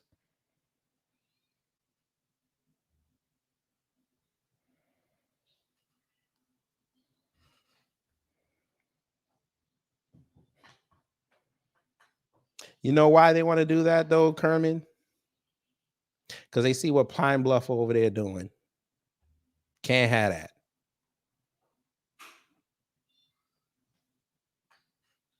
You don't want them black dollars in Little Rock going all the way to Pine Bluff. Don't want to have that. Oh, I know about Money P Laundromat. Back to what I was saying. Democrats, the jihadists love it when you fund Israel. Because then they can fire off rockets and say, y'all screwing with them. Why do you think I keep telling y'all vote for Congress?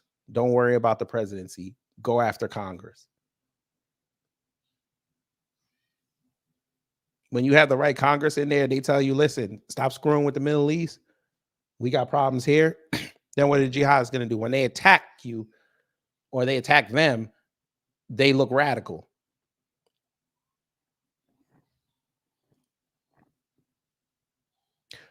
You need to go ask them that, Black Klansmen. You need to go ask them that. Thank you so much. Anyway, maybe you forgot. This ain't an FBA channel. But again, you can go ask them that. I'm sure they'll entertain your question if they see it. They got bigger audiences than me. Wonderful, Anna. That's a very good point you brought up. 9 of the 10 poorest states are Republicans. Great. What are their biggest cities? Give us some of their biggest cities. Since you want to go down that road, let's go down that road. Kentucky is one of the poorest cities, one of the poorest states in the country, right? They got Louisville. Who runs Louisville? Oops. By the way, their governor is a Democrat. Oops. Please, since you took time to go take a break and you want to troll, we're gonna have fun. Tell me, right? Since you wanted to bring up the 9 of the 10 poorest states, right? You tell us, how does that work out in the overall scheme?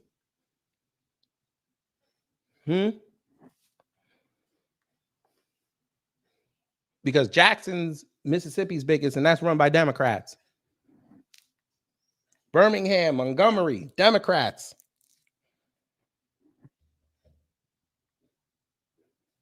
Seems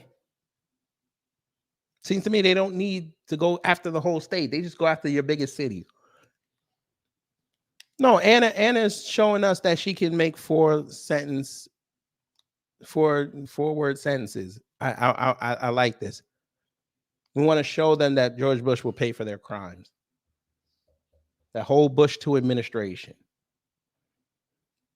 Good. You're not a troll because you like it. That's wonderful. Come here. Let's have a conversation. Come on. Don't run now. You got like a 10, 15-minute break. Come on now. You should have enough energy. You might have got something to eat. You might have got something to drink. You might have went to go get your kids from school, got the mail, put something in the air fryer or the crock pot so you can have something to eat for the weekend. Or you might have just went down, did the Instacart order for the grill for the park. You got time now. Come up here and tell us why you like Kamala Harris and why we should vote for her. Great. You think she's an inspiration. Inspire yourself to click that link. Let's hear that voice. Come on. She's down here in Georgia. It's hotter. Come on. Can't be this hard. If you're this convicted on her, you should be able to tell us all this. We might even say, oh yes, you know what? That's a damn good point. Come on. Can't be this hard. Please. Because see here, I'm voting for this here. See, I got new cushions on it too. That's what I'm voting for when it comes to POTUS. I care less. Y'all can fight for 1600. I'm fighting for First and East Capital. That's what I'm fighting for. Focus, you mother. Focus.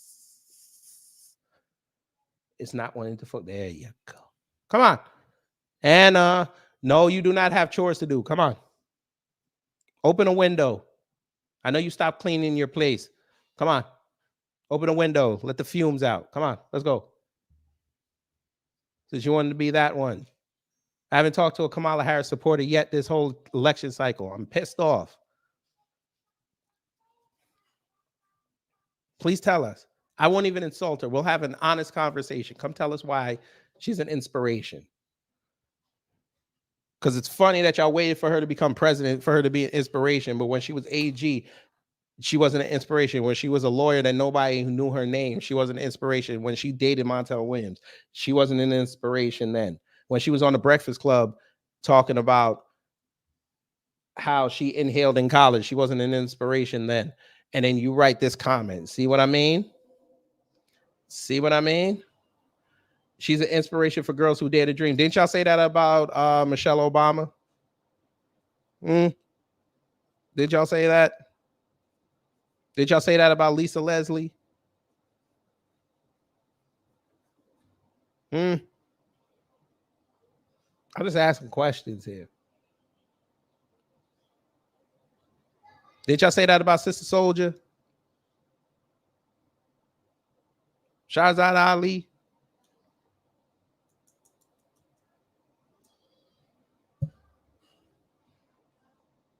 A woman's first positive role model should be her mother. She should be the one to inspire her to dream. So that means y'all telling me if you think that's the reason that she dares girls to dream, what does that say about y'all?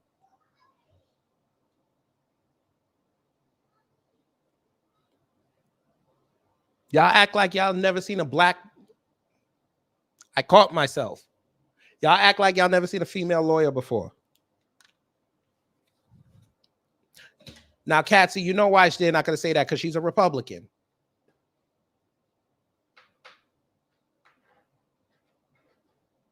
Didn't y'all say this 2 years ago when Kuntanji got in? She was an inspiration.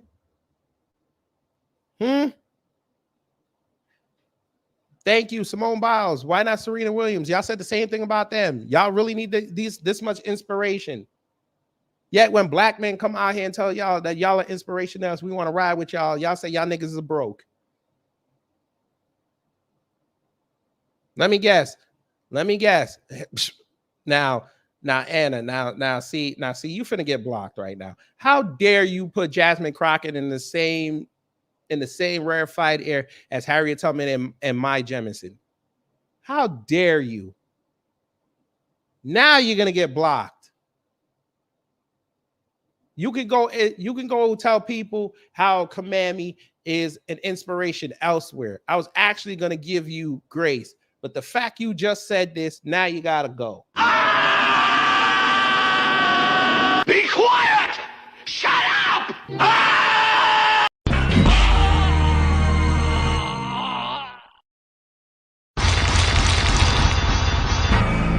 Smoke wins. Flawless victory. Fatality. Go take that bullshit back to Uncle Luke. Boy. Nah, y'all can block it. I ain't gonna block her. Y'all can block it. Unbelievable. A woman who went to space and a woman who basically saved slaves, even though they try to say that she was faking and it never happened. Y'all gonna tell us Jasmine Crockett, who came up with a catchphrase, she needs to be in that air too. By the way, since you said that, Anna, I'm not even gonna insult you because you're a woman. You fool.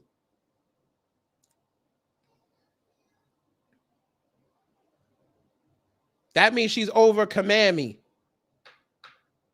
based on your metric. Since you put her there. Notice they didn't put Kamami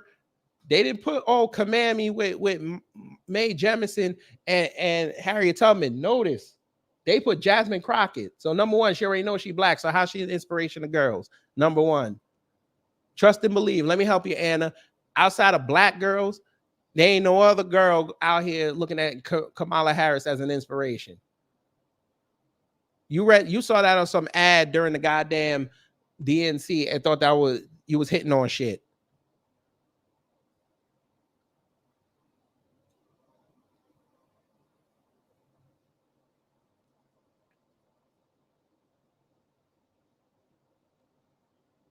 Fine, we'll play that game.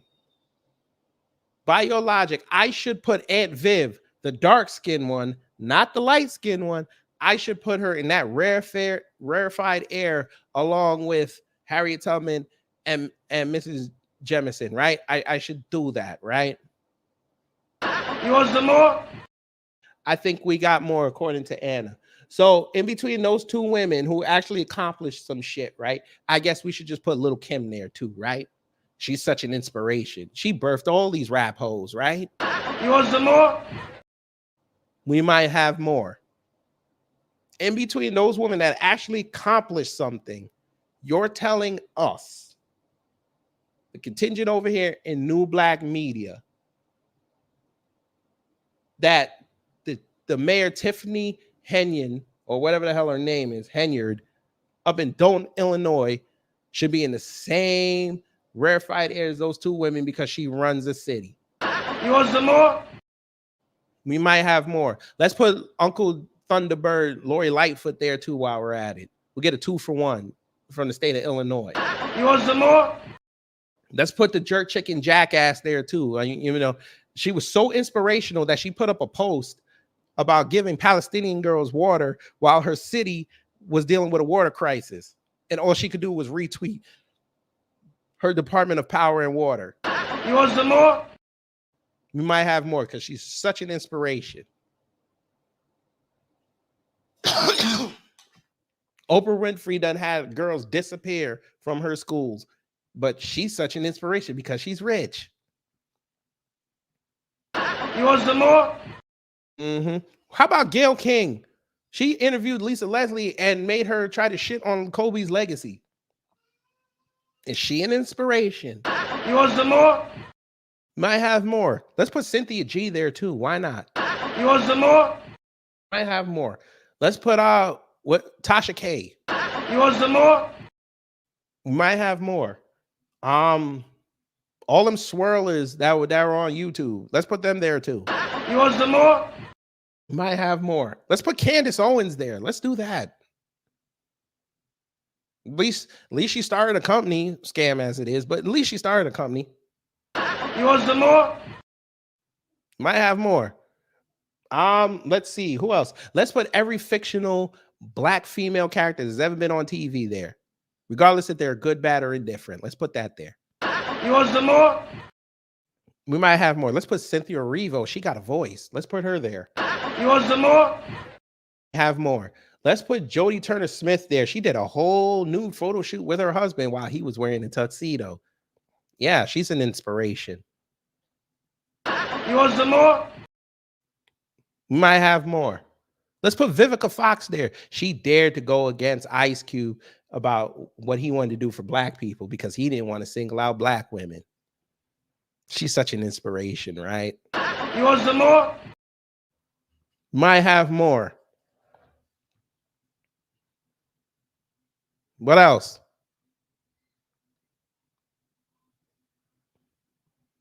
Olivia Pope. There you go. She's such an inspiration.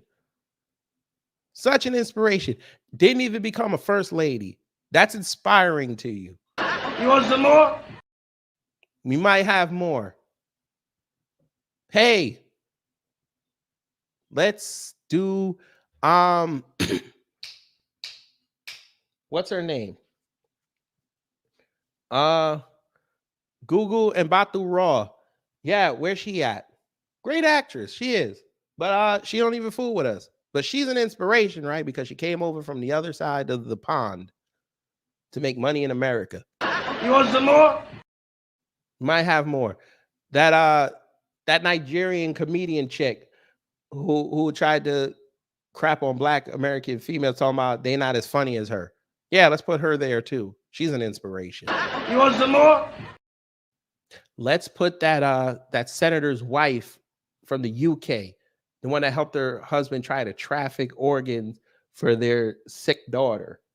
She's an inspiration. You want some more? Might have more.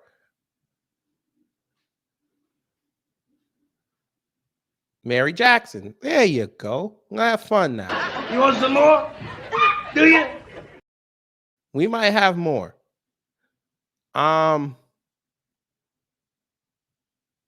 Let's see. Halle Berry. Let's put her there. You want some more? She lied on a Black man. Might as well, right? She's an inspiration. I ain't hating on Halle. I was just trying to tell y'all a story. We're going to show you the insipid thinking of some people that are allowed to go vote.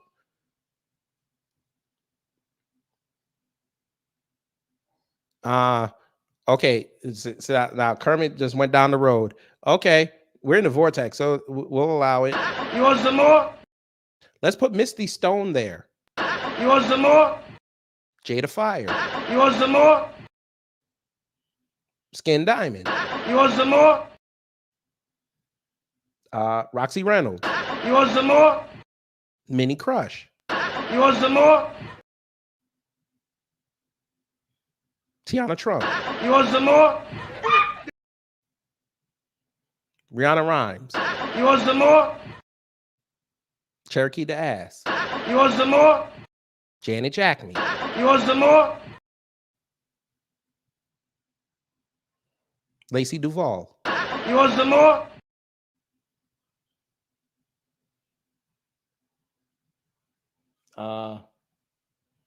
Ayanna Starr.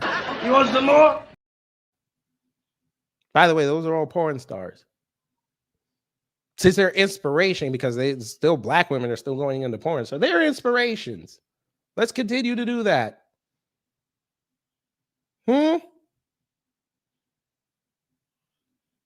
Oh, I forgot about this one. Adriana Maya. You want some more? Kira Woods. You want some more? Let's put Melissa Ford there. At least she started her own agency, but here we are now. She's arguing with Joe Budden on his podcast. You want some more? Let's put Jamel Hill there. You want some more? Carrie Champion. You want some more? Yeah. Hey, she may be mixed. She just got married. Let's put Malika Andrews there. You want some more? Might have more. See what I mean?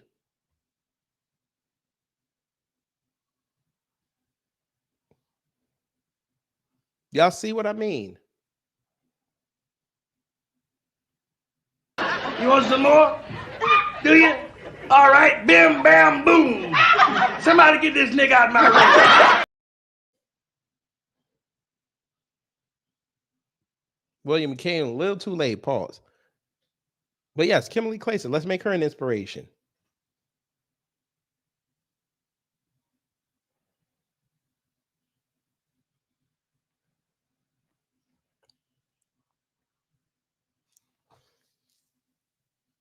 A woman who dared to defy the odds, another woman who dared to defy the odds, you're going to put Jasmine Crockett there. Who did Jasmine Crockett inspire? What has she done that's inspirational? Okay, she came out with a catchphrase. How many y'all Black women come out with catchphrases now? What is she shaking? We're keeping this on Black women. Don't be giving me no non-Black people.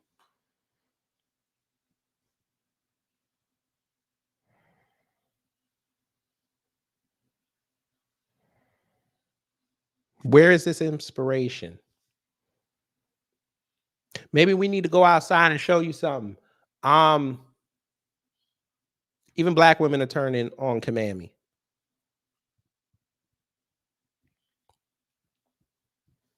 So who is she inspiring? Keep it on Black women. Black women don't even want to hear from Michelle Obama.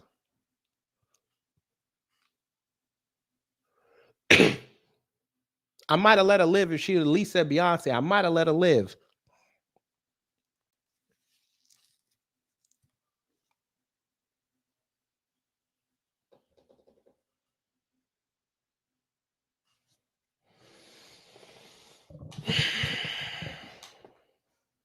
And what did that move, Damon? That moved nothing.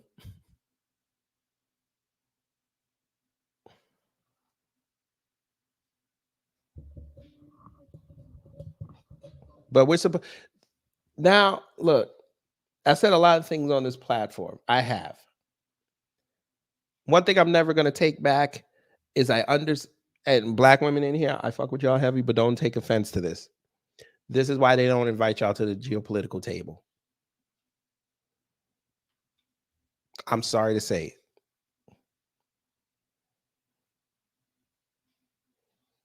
it. This is why the percentage of black women at the geopolitical tables is very low. I'm not meaning this as an insult. I'm meaning this because they're, how can I say this? They don't take y'all serious.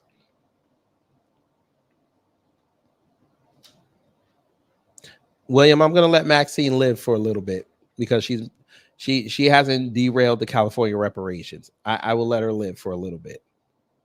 I hope she gets voted out this year, but we'll see. I'll leave it alone. But black women, they don't take y'all serious in geopolitical discussions. This is why this is another reason why I like doing what I do, because hopefully we have women that come in here and get game. So then when they go outside and they think you're stupid, you turn it on them.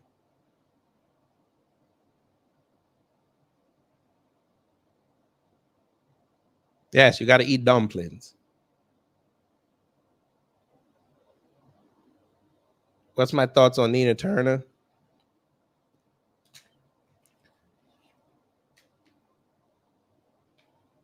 I'm about 60-40 on Nina Turner, because unless she blocked me, I don't be seeing her tweets anymore. But when I did see him, she was over there. She would say something about reparations, and then she would say something else that's like hella leftist that does not help black people. So I'm like, I get that you're trying to appeal to everybody, but if you for your people, you got to center the issues with the people first.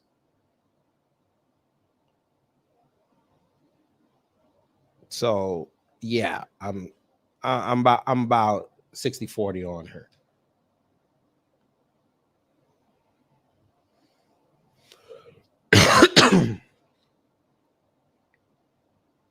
But this is what we mean when they love to tell you that, oh, you get rid of the Department of Education, look how much money you freeing up. Okay, great. So here's my next thing. Okay, we do what you say. We get rid of the Department of Education. Take it back to the states. How does that work for colleges?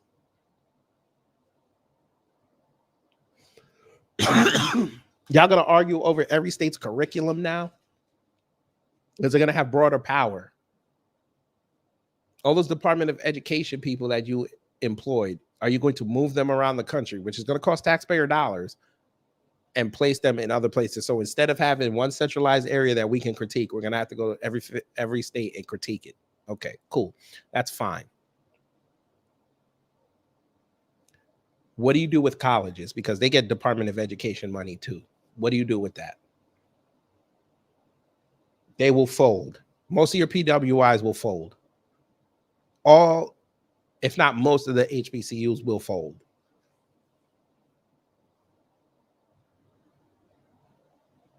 The ones that have the huge endowments, they could probably stay open, self-sustaining for about 3 to 5 years. We already know them boosters all of them don't donate. So yeah, you're gonna turn these schools into fundraising sites. I don't think people, especially in these economies that we have now, you think people are gonna give out discretionary money to fund a college that they're no longer going to. Yeah. Okay. You're gonna tell them schools to keep with the upkeep, because there's not gonna be any NCAA after that if you get rid of the Department of Education. because they're not going to fund every school.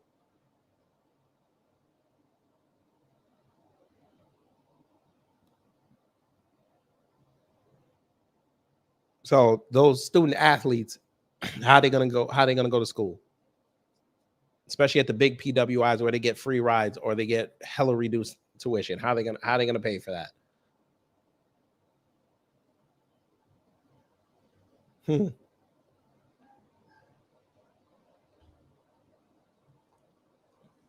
This is what I mean.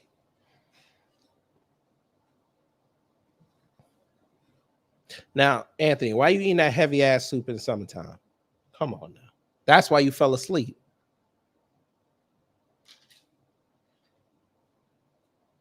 Let me guess. You had like 3 spinners in there, didn't you? And don't you lie to me. The best way to explain it, William, is think of red beans and rice without the rice and a little darker, and you get dumplings in it. And you put stew meat. That's the best way we could describe it.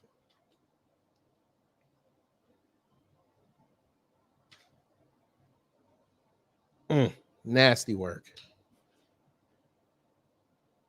But we're going to play this one more time.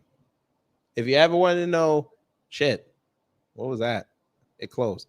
If you ever wanted to know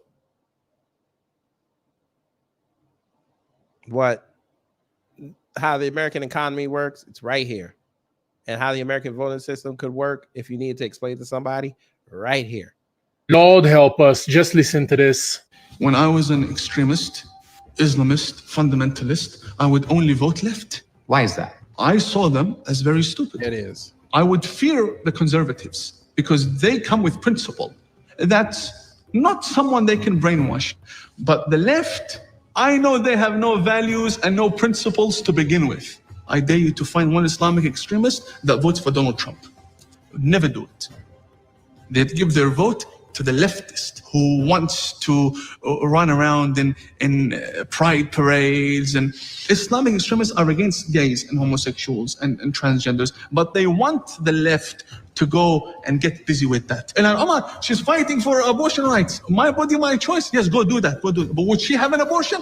Never. Would she kill a Muslim in her stomach? Never. What is the fundamentalist and jihadi agenda for America? The future of America has to be Muslim. Lord help.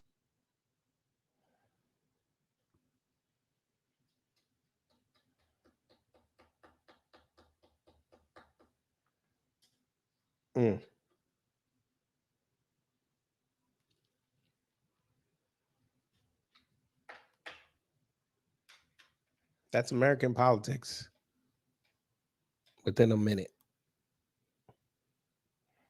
What did you just hear? You just heard a Muslim person tell you they like voting for Democrats because Democrats give them an excuse to do what they do.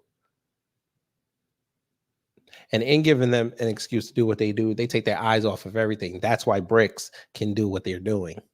Again, BRICS arose under Obama. Their most significant gains happened under Biden and Harris. 12 years. They moved. They mobilized.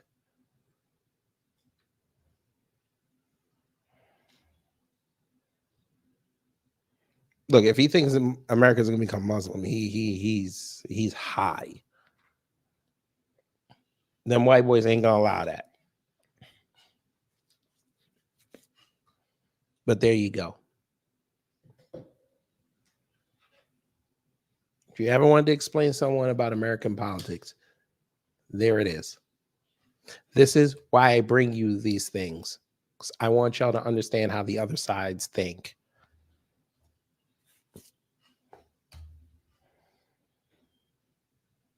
So y'all can hold that.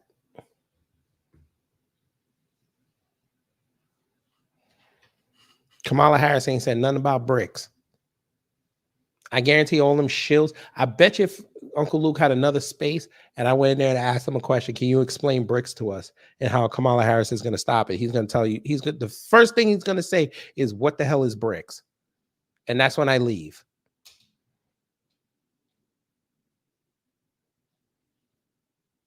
Somebody in there gonna tell him. And then he gonna say some shit like, "Oh, well, Donald Trump ain't do nothing." I'm like, you can literally look up and see that they didn't progress the way they're progressing now under him. There's a reason why when he lost, China ramped up what they were doing.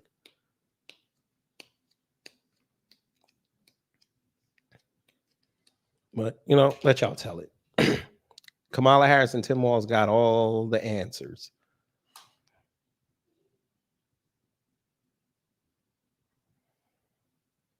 But anyway, hopefully you learned something. If you did, I done my job. If not, I'll try to be better next time. I'll definitely see y'all later tonight when we go over that Kamala Harris, Tim Walz piece. Now that I'm hearing, it's not even going to be live. They already taped it, which is no fun. Because I wanted to hear everything. But, you know, such as it is.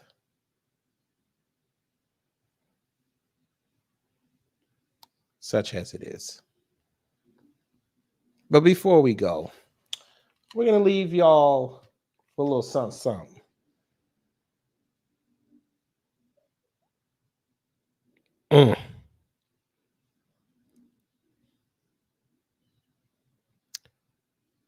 So y'all, we're going to be dancing towards this interview because, you know, we're black, so we dance.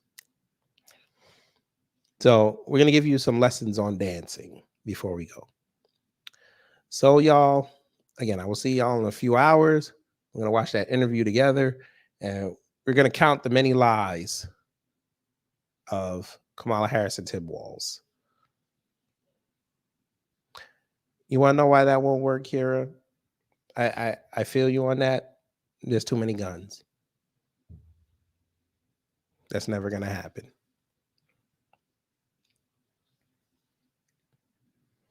So, y'all take care. Stay safe.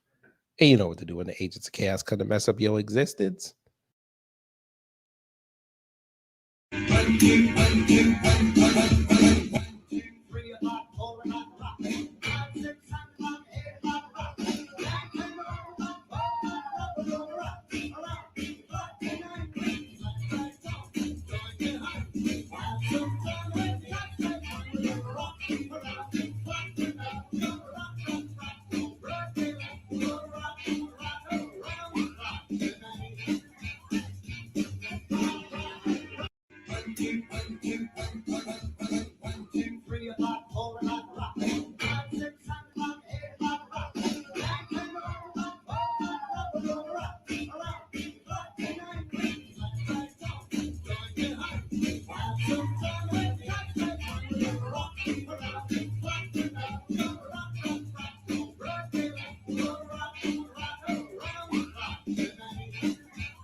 Wait around. Yep. Start, yeet, and get out.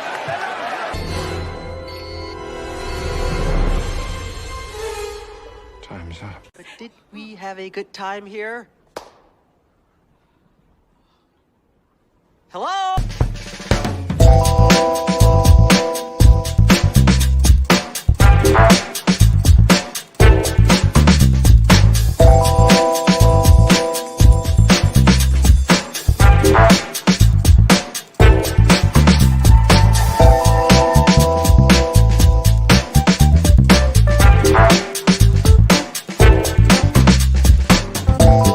At the end of the day gotta end.